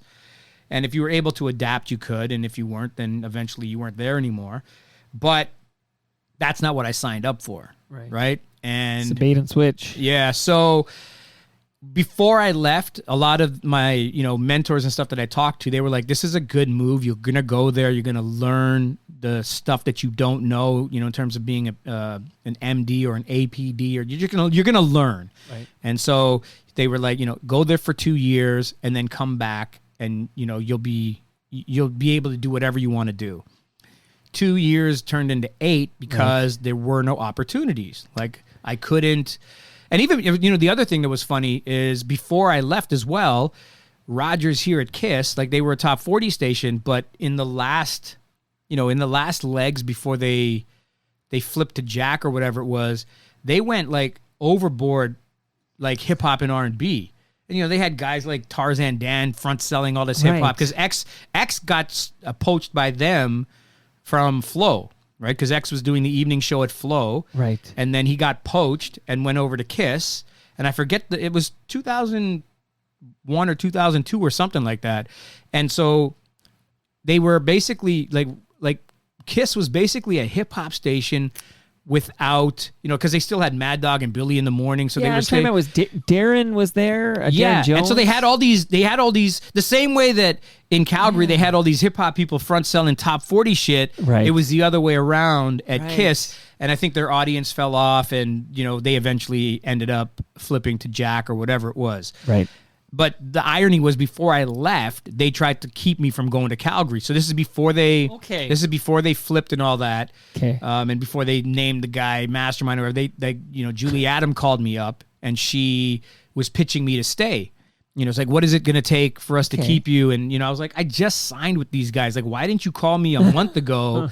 And she's like, yeah, when it rains, it pours. I get it, blah, blah, blah. I'm like, listen, if I had signed with you, I wouldn't do this to because you wanted to stay in Toronto. Well, yeah, and I did, right? I'm like, if you had called me a month ago, it would have been a done deal. Right. But now, like, when I'm supposed to go to Gary Slate and say, go fuck yourself after, after he gave me a job when no one else was talking to me or whatever. Right. And so I respectfully, declined the offer. And that's when they did all that, making the guys change his name and blah, blah, blah. Right. So 8 years in Calgary, but you obviously end up at Flow. Like, and here's the interesting timing. So you show up at Flow in March 2011. Yeah. But February 2011, March, the month before, you mentioned I write about TorontoMike.com. I write about a lot of radio stuff. I rember when everyone at Flow got fired. Well, not everyone, but yeah. It was okay. So here's the thing with that. That was 2011. So 2010 or whatever, we find out, I guess through the grapevines and stuff, that Milestone wants to sell Flow. I heard even before that, New Cap was trying to get into the Toronto market because they were primarily a East Coast company, right? And they didn't have anywhere in Toronto. And they talked to Milestone with buying the license, but it was too pricey for them at the time. And CTV, which owned Chum FM, this is before Bell bought them, so it was CTV. Right. They only had one FM. They had Chum FM, and then they had 1050. Right, those are the two stations they had. Right. They wanted another FM, so they started talking to Milestone about buying them, and I guess everything was right, the price was right, and the negotiations went right. So apparently they sold Flow to CTV. Right. So they weren't going to officially get the keys until February of 2011.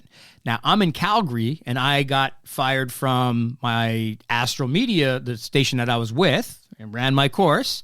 Me and the APD just couldn't see eye to eye anymore, and eventually they fired me in June of 2010. Had a no-compete clause. Okay.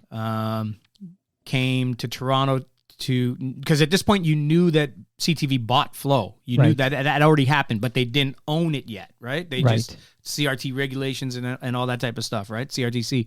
So I came into Toronto to obviously visit and make the rounds, and I went to visit the program director at Chum, a guy named David Corey, who would eventually oversee Flow as well. Talked to him about, hey, when you guys take over, I think I should be there. You know what I mean? Blah, blah, blah. We had some conversations. David Corey was an interesting guy. He's like, hard-nosed kind of PD, and just, I've heard mixed things about him before I worked with him. And he just wasn't sold. And at least I think, actually, to my face, he wasn't sold, but there was some chess moves they were doing behind the scenes, because in Calgary, there was another radio station that was owned by CTV. And they immediately contacted me and said, hey, we know you have a no-compete clause. It was like 2 months, I think. I can't remember. they're like, as soon as that's up, we want you. Sorry, it was 3 months, I think, and we want you at our station in Calgary. And so again, with no opportunities in Toronto, because as soon as we had always had the plan where it's like, if I ever quit or got fired from the Calgary station, we're immediately putting our shit in a U-Haul and coming back home.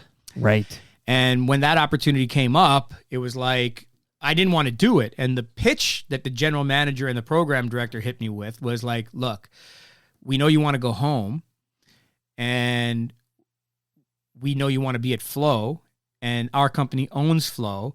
And if you work for us and you're in the company, it's a way easier transition to Flow.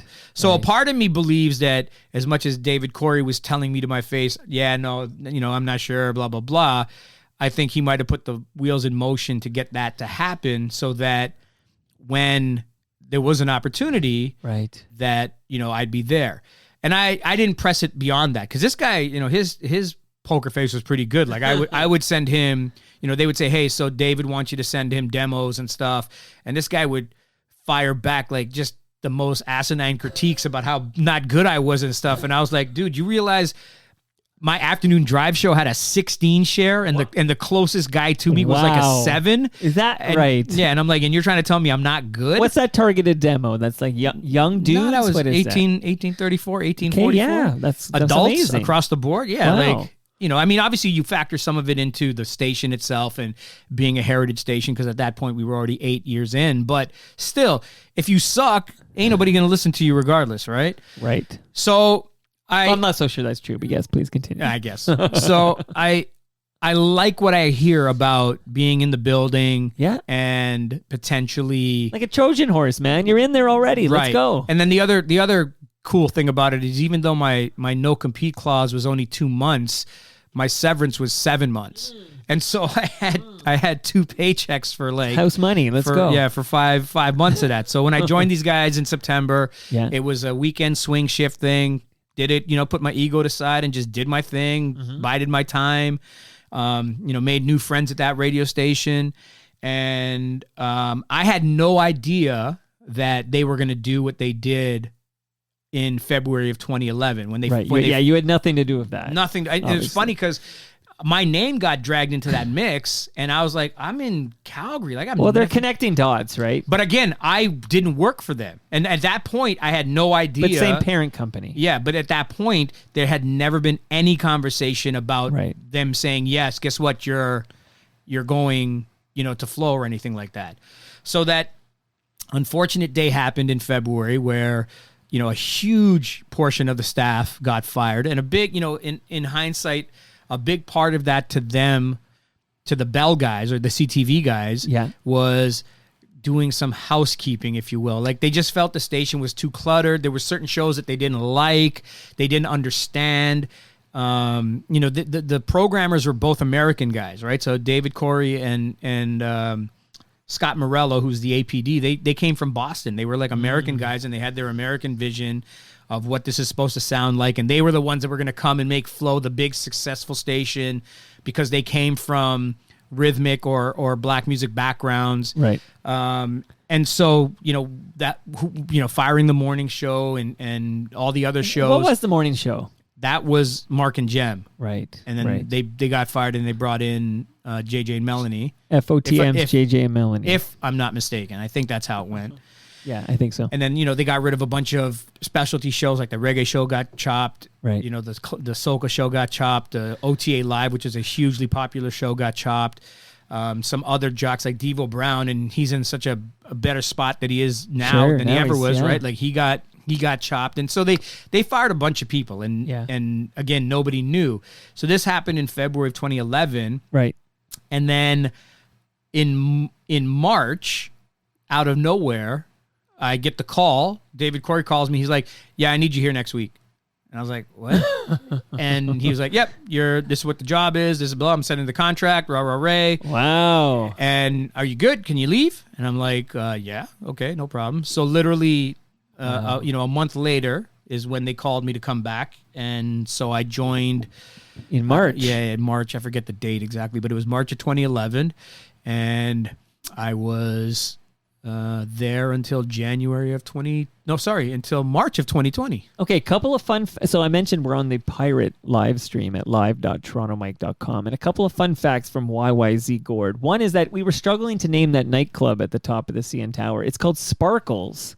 It was called Sparkles. Yeah, I do remember that now. So that's where Kate Wheeler was working. Never went. No, you know what the interesting thing is, as much as it was called Sparkles, I know DJs who did events there, and I don't ever recall it being called Sparkles. I remember they probably changed the name at some point, and it wasn't 360. That was the restaurant, obviously. Yeah, obviously. Yeah, there was like I know DJ Carlos was there all the time and had a great event there, but.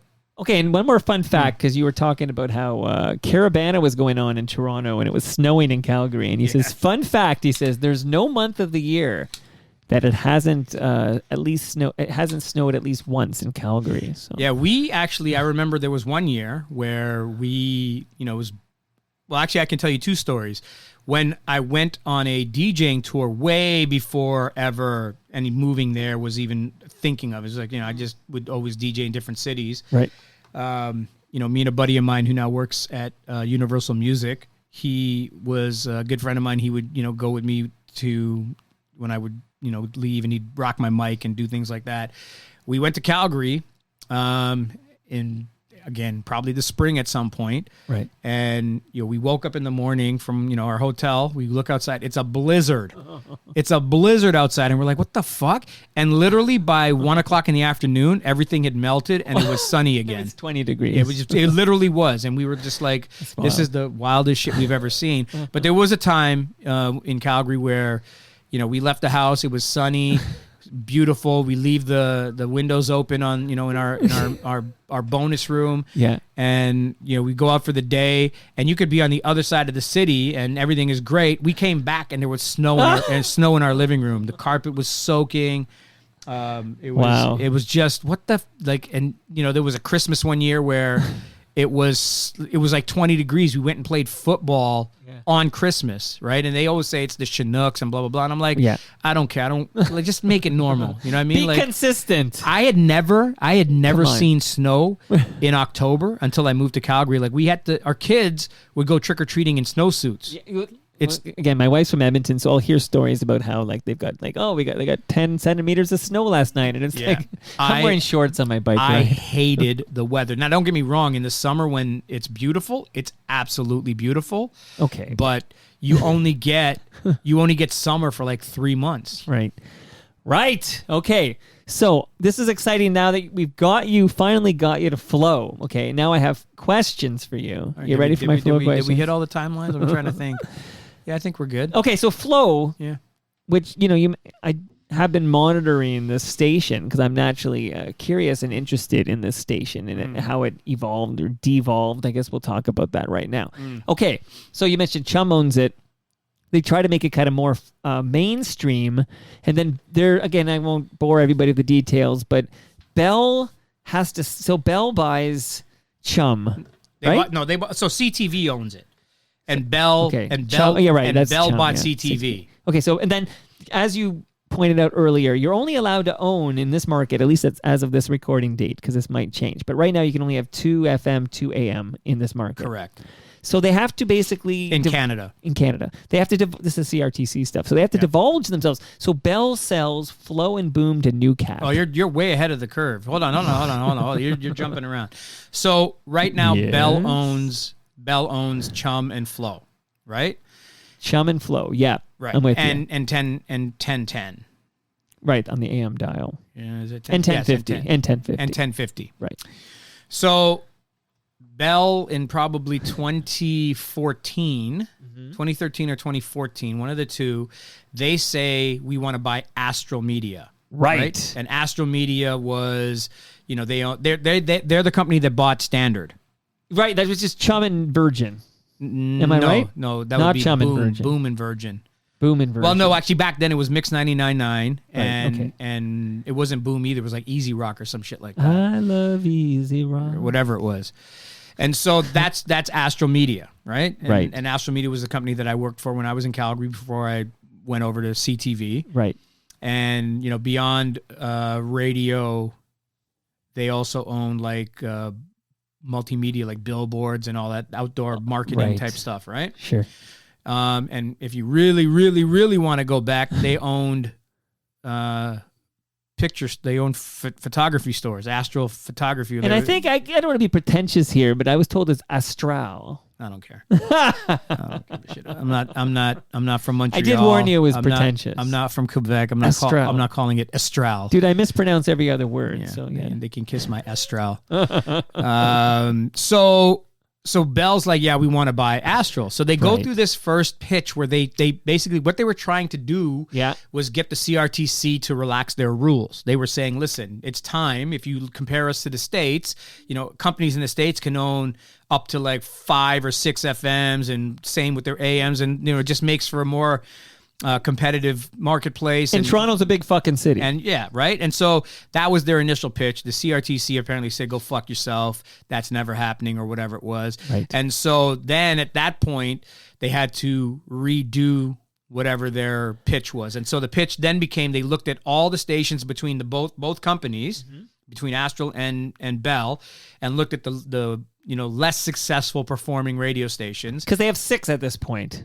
In theory, am I crazy here? That no, Bell, if they do the deal for Astral, they're going to end up with 6. And they can only have 4, so 2 have to go. They have to choose. Well, at least from the FM side, absolutely. On the FM side, I mean, yeah. So then that has to happen in every market that both Astral and Bell have properties. So that same thing happened in Calgary, same thing happened in Edmonton, same thing happened in Vancouver, like across the country. Right. They looked at all their properties between the two companies and said, these are the least successful ones, and so those are the ones that are going to get put into divestment, right? So they weren't sold, but they also weren't part of Bell anymore. So this is probably 2014 or 2015 or something like that. I can't remember the exact timeline. Right. But on the Bell side, Flow and it became Boom at that point. Yeah, were both the ones that they felt weren't going to be the strong ones to hold on to. They wanted to keep Chum for obvious reasons. Yep. And they wanted to keep Virgin for whatever their reason, which is weird because to me, Virgin is just Chum Light, or kind of just like Chum. So it's, it's a weird thing, but whatever. I'm not a GM. It's Sophie's choice. They're like, 2 of these have to go. Right. So, Boom, and as far as Toronto's concerned, Boom and Flow get put into divestment. And they actually, pick and choose who they want to hang on to in terms of employees. So they kept the music director that was at Flow, a guy named Justin, and they kept starting from scratch and brought him Virgin. Right, and brought them both over to Virgin. Right. And it was kind of like, when you're on the field and they're picking teams and you get picked last or whatever, it kind of felt like, oh, so we suck, eh? Like, why wouldn't you bring me with you over to the cool squad or whatever it was, to the Bell Media, and they were like, blah blah blah. So when I joined Flow, my title was assistant MD and swing jock, so weekends and swing, right?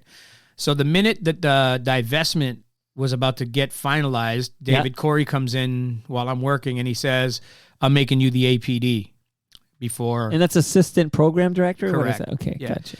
And a lot of people thought that's what I was actually the title I was gonna get when I first joined, but but David Corey had his guy Scott Morello as the APD, who actually ends up being a really super dude, after we get to know each other and stuff. Right. And David actually, bucked a lot of the rumors that I heard. I mean, as much as he's an acquired taste, me and him never had any real issues. You know what I mean? Like, we got along fairly well. I think we mutually respected each other for, whatever we did and stuff. And so he comes to me and says, I'm going to make you the APD.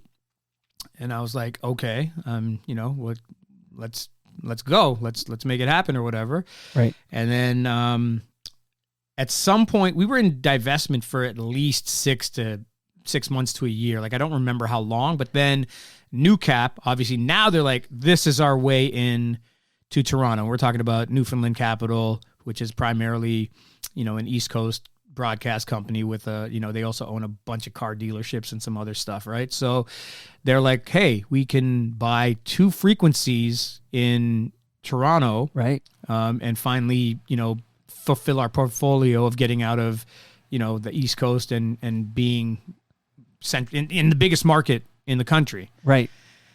And I guess, the money worked out or whatever. They did all whatever the agreements were going to be. And New Cap ends up buying Boom and Flow. And, we were housed in the Much Music building, the Chum FM building down at Queen and Duncan or whatever it was. And Virgin and them guys were all up at 2 St. Clair, and basically they just swapped. They said, okay, you guys, you're going to 2 St. Clair. Them guys are coming up over here. And, Interesting. And Bell built all new studios for 1010, like spent dough just turning their shit into like the space shuttle over there. And we had great studios to begin with, but they really took it up a notch. And we inherited the old Virgin Studios, which were like just a fucking shithole and terrible. Like we went from, we're in terms of broadcasting systems, we went from, Selector RCS to a program called Maestro, which was something I used a decade earlier. It was just so old and outdated. It was just like, we really felt like, like we were last, we got picked last and just got the shit. Like Red's headed stepchildren. Oh my God.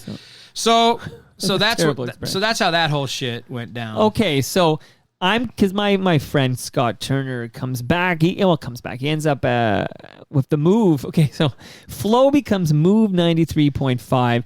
Is it fair to say Move 93.5, with all due respect to Scott Turner, who was kind of the captain of that ship? This is a disaster of sorts, right? Yeah, it pretty much was. So here's the deal. So it's like 2015, 2016-ish, and I felt that, in my opinion, and I, whether I'm wrong or right, I felt like hip hop was in this kind of weird space. It wasn't as good as it had been. And again, when you deal with a bunch of guys who don't come from, a hip hop and black music background, all they care about is numbers, right? And all they want is to see something perform. So they're going to try to figure out ways to make something perform better. Right? Right. And so I had visited somewhere, I forget what city I went to, and while I was there, I heard a station that was heavily focused on throwbacks and old school, and it just stuck with me. I was like, holy shit, man, these are like fucking classic records, and you barely hear them, because when you think of a current top 40 station, their balance is probably like 85% current and maybe 10 to 15% old gold records, right? Right. Which means, in layman's terms, like every hour you're hearing maybe one, older record compared to all the new stuff. And so they were doing it different. There's, again, a lot of records that you weren't hearing regular, but they were classic. They were massive hits and stuff. And so I came back and kind of pitched this idea to my ops manager, and I said, let's start by doing an all school long weekend, or a throwback long weekend, right? And we did a throwback long, and the feedback was unbelievable. Woo! Like it just blew. Like it was crazy, the traction we got from social media and the phones and just everything. It was just an incredible reaction to it. So we did that a couple of times, and then obviously the higher ups said, well, this is something to talk about. So how do we do this, all the time? And my pitch to them was, if we do it, it's still a hip hop and R&B station. We don't change that. We just flip the formats, or flip the formula. So instead of playing 85% new shit, we play 85% old stuff, and then that way you can still play the CanCon, and if you can still play the Drake, basically, right? Drake and The Weeknd and whoever else that was decent. And we also were going through this phase where it's like, CanCon wasn't that great either, so it was like a bit of a you had to figure shit out, right? We had to figure it out. And so I said, we flip it, but the good news is, when the music starts to pick back, the cycle happens and it starts to get better again, it's just a super easy transition going back the other way. And then you can still keep doing our throwback long weekends, and people will still get their fix of that, but you're not changing the format. The actual genre doesn't change.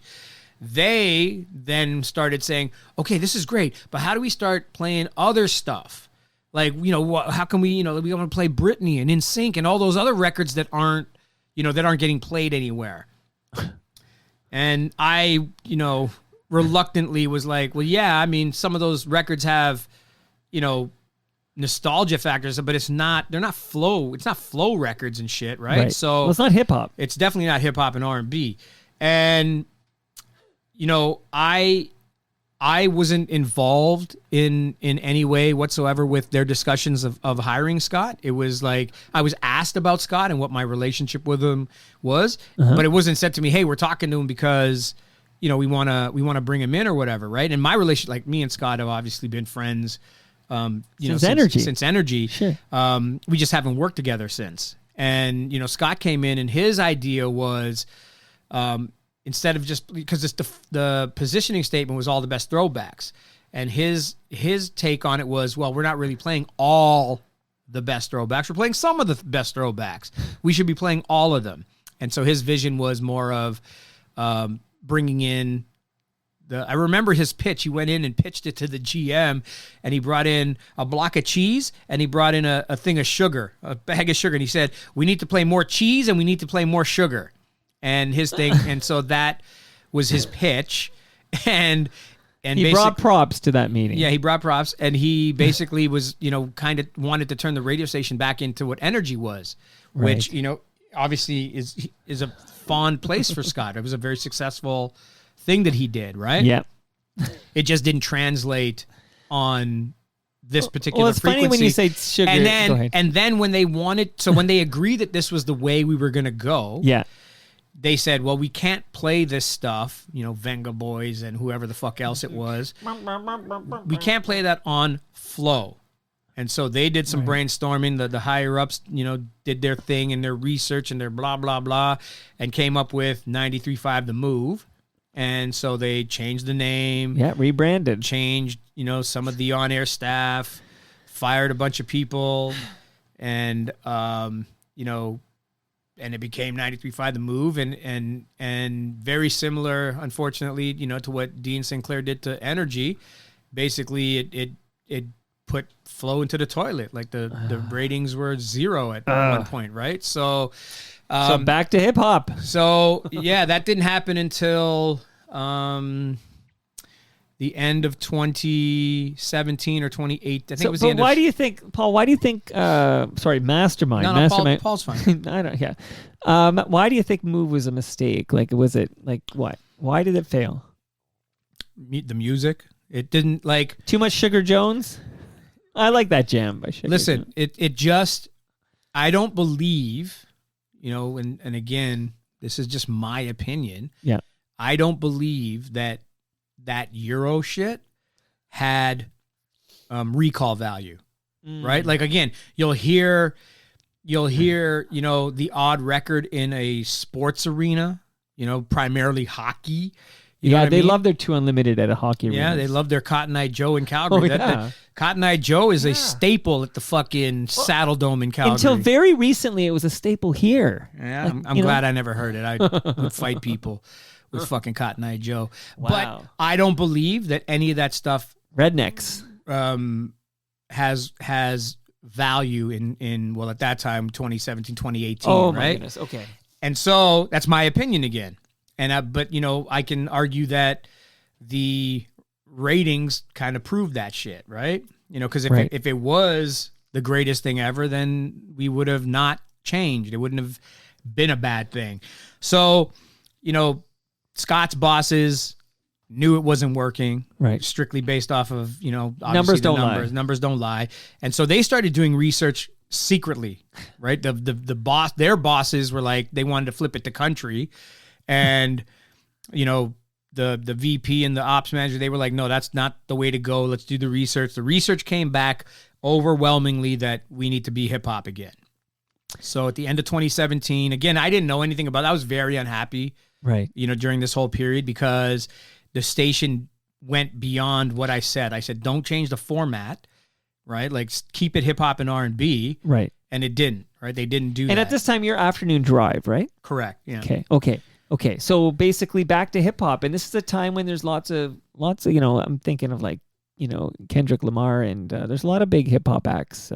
Well, hip hop really started to take off during that period, that year and a half ish that we were the Move or whatever it was. Right. And not only hip hop in general, but also there was this weird thing that started happening in our city where kids started actually supporting local hip hop groups that weren't getting support anywhere. Like I've been in this country long enough to know that it's only one artist that gets a high profile push at a time, and you know you're never playing them in the clubs. You're never reciting their songs. You know, again, like a year and a half earlier, we were going through this phase where like our testing, our research, all the CanCons at the bottom of the tester. And none of it's resonating. Even the Weeknd, I'll never forget. Like as big as the Weeknd is now, when he first came out, people didn't give a shit. Every song he put out was at the bottom of weekly call out with at Flow. Right. And regardless of whatever his fan base was, the research was similar to what you said. Numbers don't lie. The research was saying no one liked it or whatever. Whether they were right or wrong, it doesn't matter. The point is that now I'm seeing when I go to a venue in an event, they can play an hour just of Toronto music back to back to back, and the kids are all singing the songs. And I'm like, I've never seen this before in my life. And so there was something happening. There was a shift happening, right? And shifting back to hip hop, and then also figuring out how do we capitalize on this newfound appreciation and love for local music, and how do we support it and help nurture it? Right. And that's where the Made in Toronto takeover was born out of, and that became a very successful and popular a part of what the last little while of Flow was. We did the historic all day Made in Toronto takeover. We were from 6 a.m. until midnight. We played nothing but Toronto artists. We did that for 2 years, but we were getting ready to do it in our third year, but the boss is like, because it happened, like, it just, everything worked. Like, we decided to do it on March 6th every year because March 6th happened to be Toronto's birthday. And because we're celebrating Toronto artists, we're like, hey, this is perfect. Right. But also because March 6th starts off spring ratings, they were like, we're not getting the bang that we need, so we're not doing it. And I'm like, you guys have to understand that there's two genres of music that completely come from culture.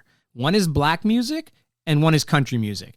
And I would never be arrogant enough to say, just because I believe I'm a good programmer, that I could go program a country station. I'd be an idiot to think that. And so again, if you don't come from black music or black culture, like from the beginning, you should not say to yourself that I know how to program a black music station just because I programmed a rock station. Right. And, and they refuse to acknowledge the culture part and the community part of black music. And and the proof of it is like, yeah, we're not going to do this. This thing was very popular with the community. Sure, it didn't translate to one day of ratings, but it was hugely popular with the connection of a radio station with the community. And for them to say, yeah, we're not doing it, it shows you that lack of appreciation for that community. So, Paul, can I get real with you here? Because you're talking about, black culture and black music, but you yourself are not a black man. No. And I consider myself a guest in that house, right? I've never said that I am the spokesperson for it. I've never tried to discredit anybody that I've found that influenced me with it. I just know that I appreciate it, I love it, and I try to represent it to the best of my ability with the utmost of respect. Because I'm curious to the racial politics of Flow, because like in terms of actual on-air presence, it wasn't particularly black, as I recall. It was up until, I guess, that February 2011 thing, right? Like, right. But even like I'm thinking of Blake Carter's not black. She's half black. Her mom's Jamaican. She's black. Her mom's black.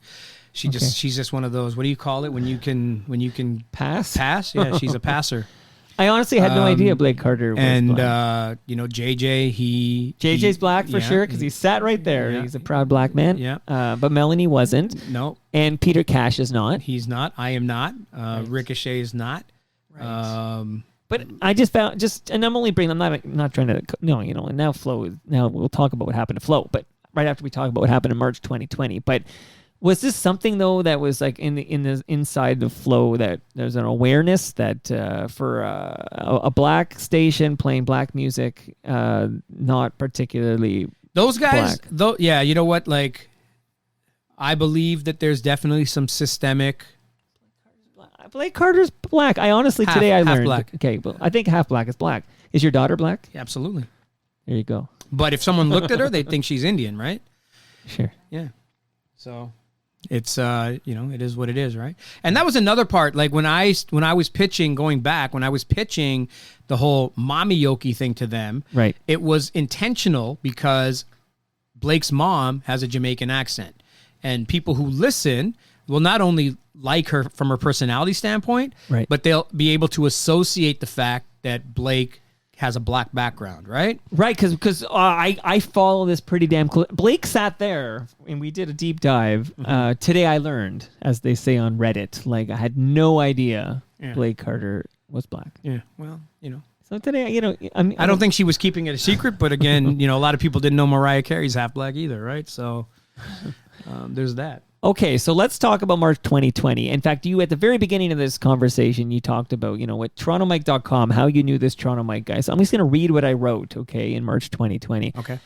Big changes. This is me. I hope I wrote it okay. I'm nervous. I haven't read it in a long time. Big changes at Flow 93.5 this week. Paul Parhar. That's the first time we've said your name, Paul Parhar. Yeah. That's Mastermind, by the way. Better known as Mastermind, was relieved of his duties yesterday. I've been in touch with Mastermind, and once the business side of his departure is taken care of, he will be my guest on Toronto Mike. And here you are, man of your word. But it worked out good that we let Kudos. it go for so long, because we wouldn't have got to 1049. Right. No, we planned this well, as always. I'm also told Alicia West has been removed from the schedule. And that schedule itself is currently serving up a 404 error. By the way, in my world, like when I see a 404 error, that's like, might as well just say in big red marks, we fired this person or whatever. Okay. Oh, right. So things are in quite the state of flux, with Mastermind no longer on afternoons at Flow 93.5. That slot is being filled by Blake Carter and Peter Cash. That's right. Shit, I forgot about that. Blake and Peter have left mornings for the afternoon drive. You'll hear them weekdays 2 to 7. The morning show on Flow 93.5 now originates out of Power 105 in New York City. It's a syndicated American show called The Breakfast Club, and featuring Charlemagne the God, DJ Envy, and Angela Yee. Their first airing is going to be scheduled for... By the way, the first airing was scheduled for March 16. Well, we know this is March 16, 2020. We know what happens that week. Yeah. So it didn't happen, if I'm not mistaken. So interestingly enough, we did run their syndicated weekend programming. It was like the Breakfast Club Top 30 Countdown or whatever it was. So we ran that on our weekends. And when you look at the Breakfast Club and their popularity with social media and their interviews and how certain things would go viral, the common sense aspect of it, you would think that, hey, this is something that, the hip hop audience would want to hear. Right. And so the programmers there, they were like, hey, well, a few things. We're going to save money because we're not actually paying a full morning show or afternoon drive salary or whatever the case may be. Right. We're going to pay a syndication fee, which is not going to be nearly the same as paying a human being to do a show. And so they're going to save money there. They move Blake and Peter to afternoons because you're not there anymore. I'm not there anymore. But what's that about? Like I don't want to bury the lead here. I actually felt rumblings well before that, but I thought they were going to flip the format, right? I thought they were actually going to flip everything, and I didn't think it was just going to be me and Alicia, and I think they fired 2 or 3 sales reps or something like that. Okay. So they did a bit of house cleaning. And a lot of it had to do with, in my opinion, because we haven't had any conversations, and maybe they'll say something differently, but I, in the last year or so, completely butted heads with these guys because, again, my opinion is, and it will never change, that if you don't come from black music and the culture, you should not be programming this radio station, because just because you think you can follow a chart and you think you have a good ear on something that sounds good doesn't mean you understand the intricacies of how that culture works, right? And so we would fight. When I would argue, because they would put certain records in, and I'm like, this is not a hip hop record. This is not an R&B record.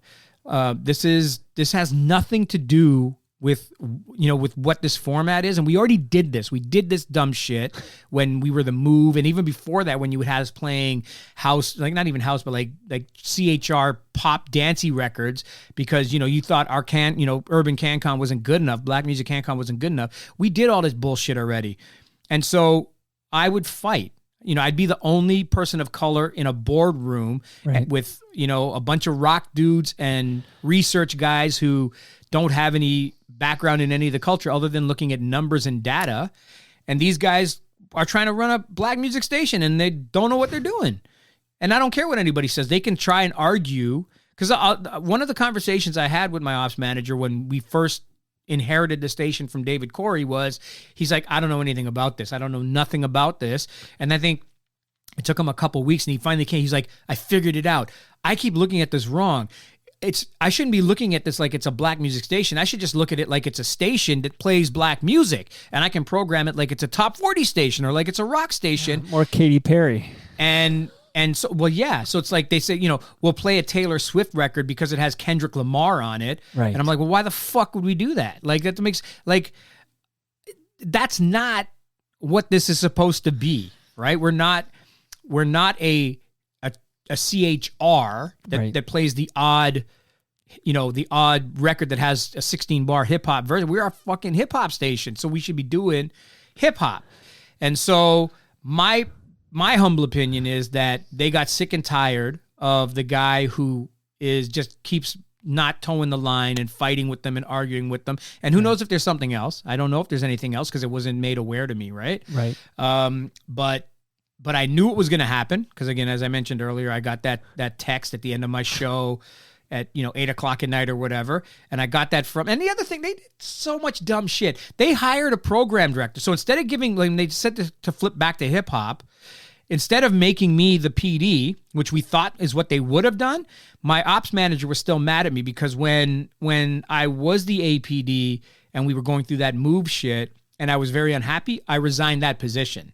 I said, I don't agree with what we're doing, right? And I have no say in what we're doing, so why am I even the APD? I'll keep scheduling music, and I'll do my afternoon show, but I don't want to come to music meetings or what. I don't even remember what it was, but like I don't want to be in your programming meetings. I don't want to be in any of that shit. I'll come in and I'll do my show, and that'll be it.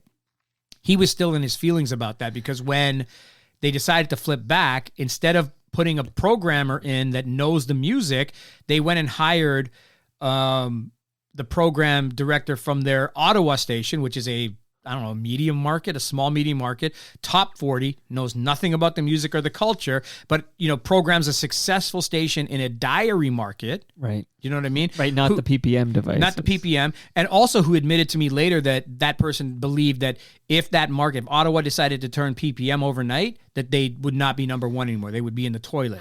And so they hired this person to program Flow in Toronto, and this person was only in our building once a week. They would come in on a Monday or something. The rest of the time they were in Ottawa. Again, you're having somebody, two people, arguably three people in a music meeting that have nothing to do with hip hop and R&B in terms of like on a lifestyle type of basis. I think one of the people in the meeting, their favorite artist was Lady Gaga. Right. And they're trying to program, a hip hop station.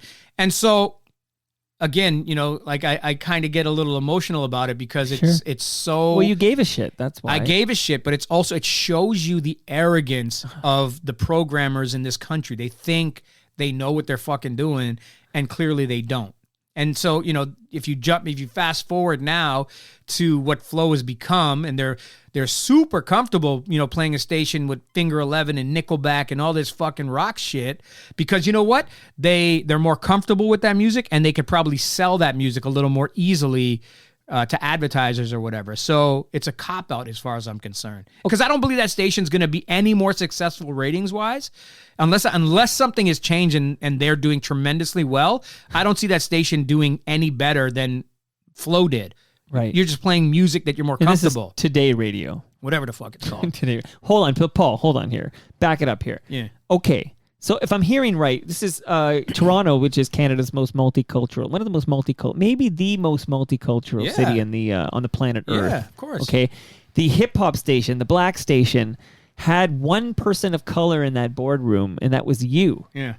And then you were cast away in March 2020. Mm-hmm. So I'm guessing at that point there's no people of color in that boardroom. No, none. So they're all white people. Because if you're not a person of color, you're like me. Yeah. Which is no fun. Okay. So a bunch of white. But here's the thing, though. Right? Like starting from scratch is a white guy. However, that's true. He comes from this culture from the very beginning. Like that's what he did at the very beginning, right? And so as much as from a race standpoint, yes, he's a guest in that house as well, but he has the credibility to be in that space. But still, it is gross to think about the meetings about music and Toronto's hip hop station, and it's all white people in that room. That is gross to consider. I will just speak as a white man. Yeah. I find it gross. It's pretty disrespectful. Very disrespectful. So they say goodbye, Mastermind. This is March 2020. Yeah.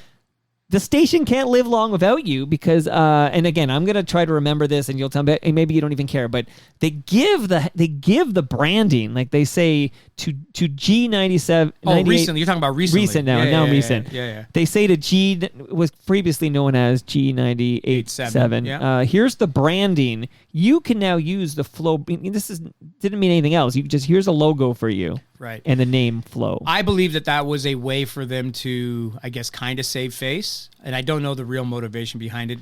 Because they were going to flip regard. And actually, here's what I believe. I believe that they would have flipped. Because when I left in March of 2020, I said, like, to my friends that were still there, I said, if you guys make it to September, I'll be surprised. Because they're gonna see what this does over the summer. Mm-hmm. And then they'll flip before the fall ratings to do whatever they're going to do.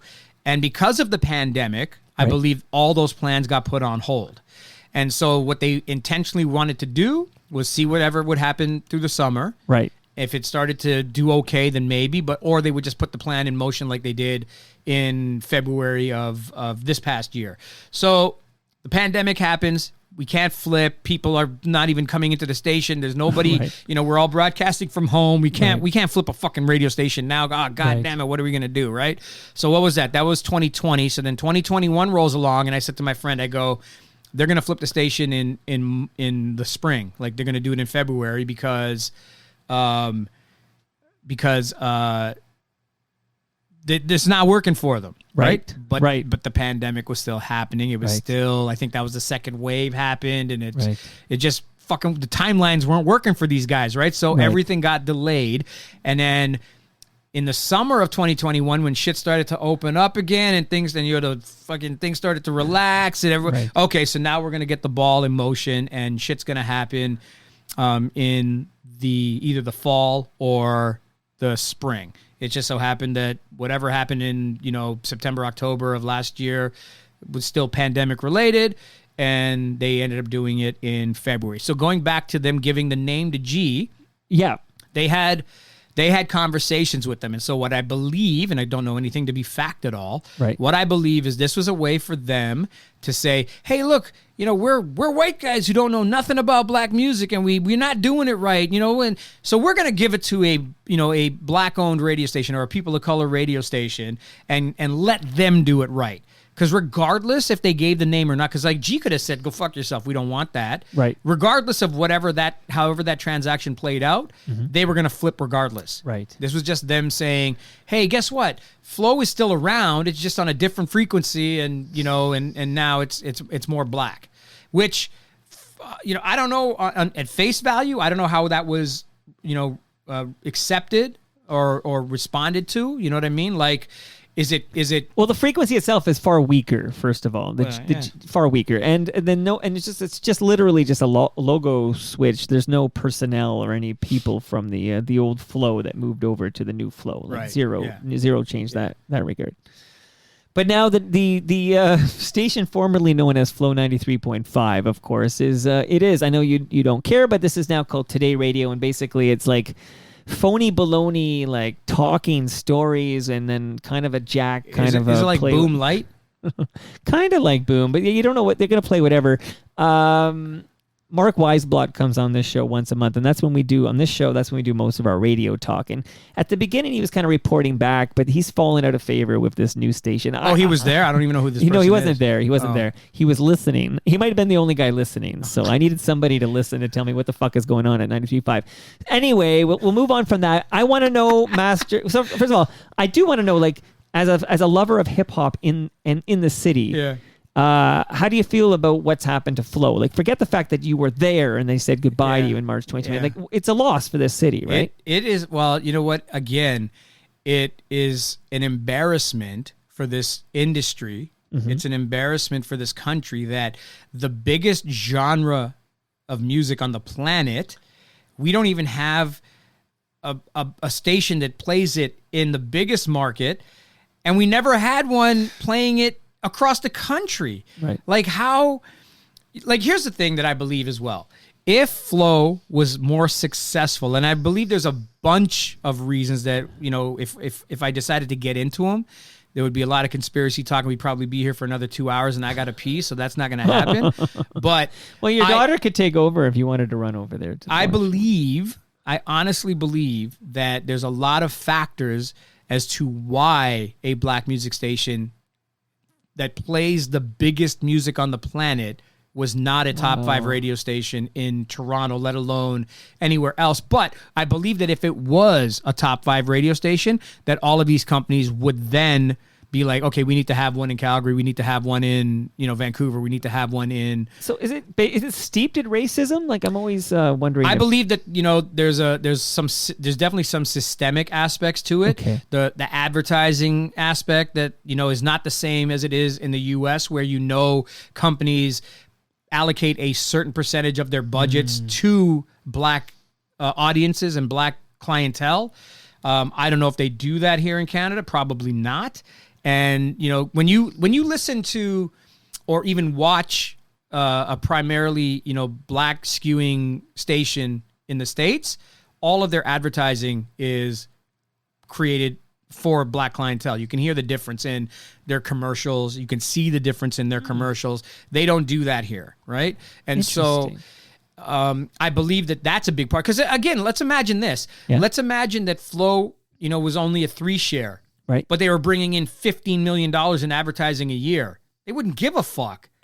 They wouldn't say, oh, yeah, we're only a 3 share, because the dollars is what would dictate what they do.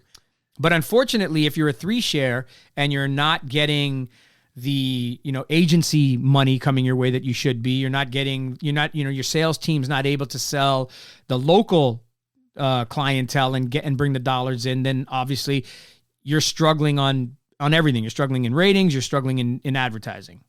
And that's going to be a factor. And that's why I say they flip to this format, because it's a lot easier to sell Nickelback and Finger 11 and whoever the fuck else, you know, they're playing and shit, than it is to sell, you know, YG, you know, and fucking whoever else. Right. Future. Now, before your bladder bursts, because we don't want that, what the hell, since March 2020, what have you been up to? Where's Mastermind at? You know, the interesting thing was I had some people reach out right away, and this was the first time, like, I'm very passionate when I work for someone, you know, and I learned a valuable lesson with Stingray. It's like, it doesn't matter how invested you are and how loyal you are and how strong your work ethic is. When they're ready to tell you to go fuck yourself, they don't give a shit. Right. You know, none of that stuff means anything. No. When it's time for them. You're just a number, man. Yeah, when it's time for them to make their changes or whatever. Right. So I learned a valuable lesson, and I always said to myself, I'm never going to allow myself to invest myself that same way. Right. I also was fortunate enough that, you know, I was able to negotiate a pretty significant severance package based on my tenure at Flow. And so for the very first time, I had a significant amount of time off, and my plan was to travel, right? Because I got fired March 2020, but it was March like 10th or something like that. Right. And then, you know, it was like fucking amazing. Like, I've never been able to the last time where I lost my job and I had time off was that time between Astral and CTV. Right. And instead of taking advantage, especially back then when I knew I had already lined up a job and I got my severance, instead of going, and travel and do the things that I should have did, I was more concerned about, okay, we got to sell the house, we got to do this, we got to do that, blah, blah, blah. And so this time I was like, you know what? I'm actually going to, well, I was also forced to do it because of the pandemic, but I was going to travel, couldn't do that. Right. So then it was like, fuck it. I am literally not going to do anything until I have figured out what I want to do. Cause I didn't even know it. I was so I'm not saying bitter. I wasn't bitter, but I was definitely disappointed in how that whole situation went, especially because of my loyalty and my work ethic. And, again, learning the hard way that none of that shit matters really leaves a bad taste in your mouth, regardless if you don't want it to or you don't care as much. So it was, I'm not going to do anything. So I didn't, literally for all of 2020, all the way until probably the mid to 2021, I just fucking sat on my deck. I walked my dog. I did yard work. I built shit around the house. I saw the people that I wanted to see and spent time with whoever I wanted to spend time with.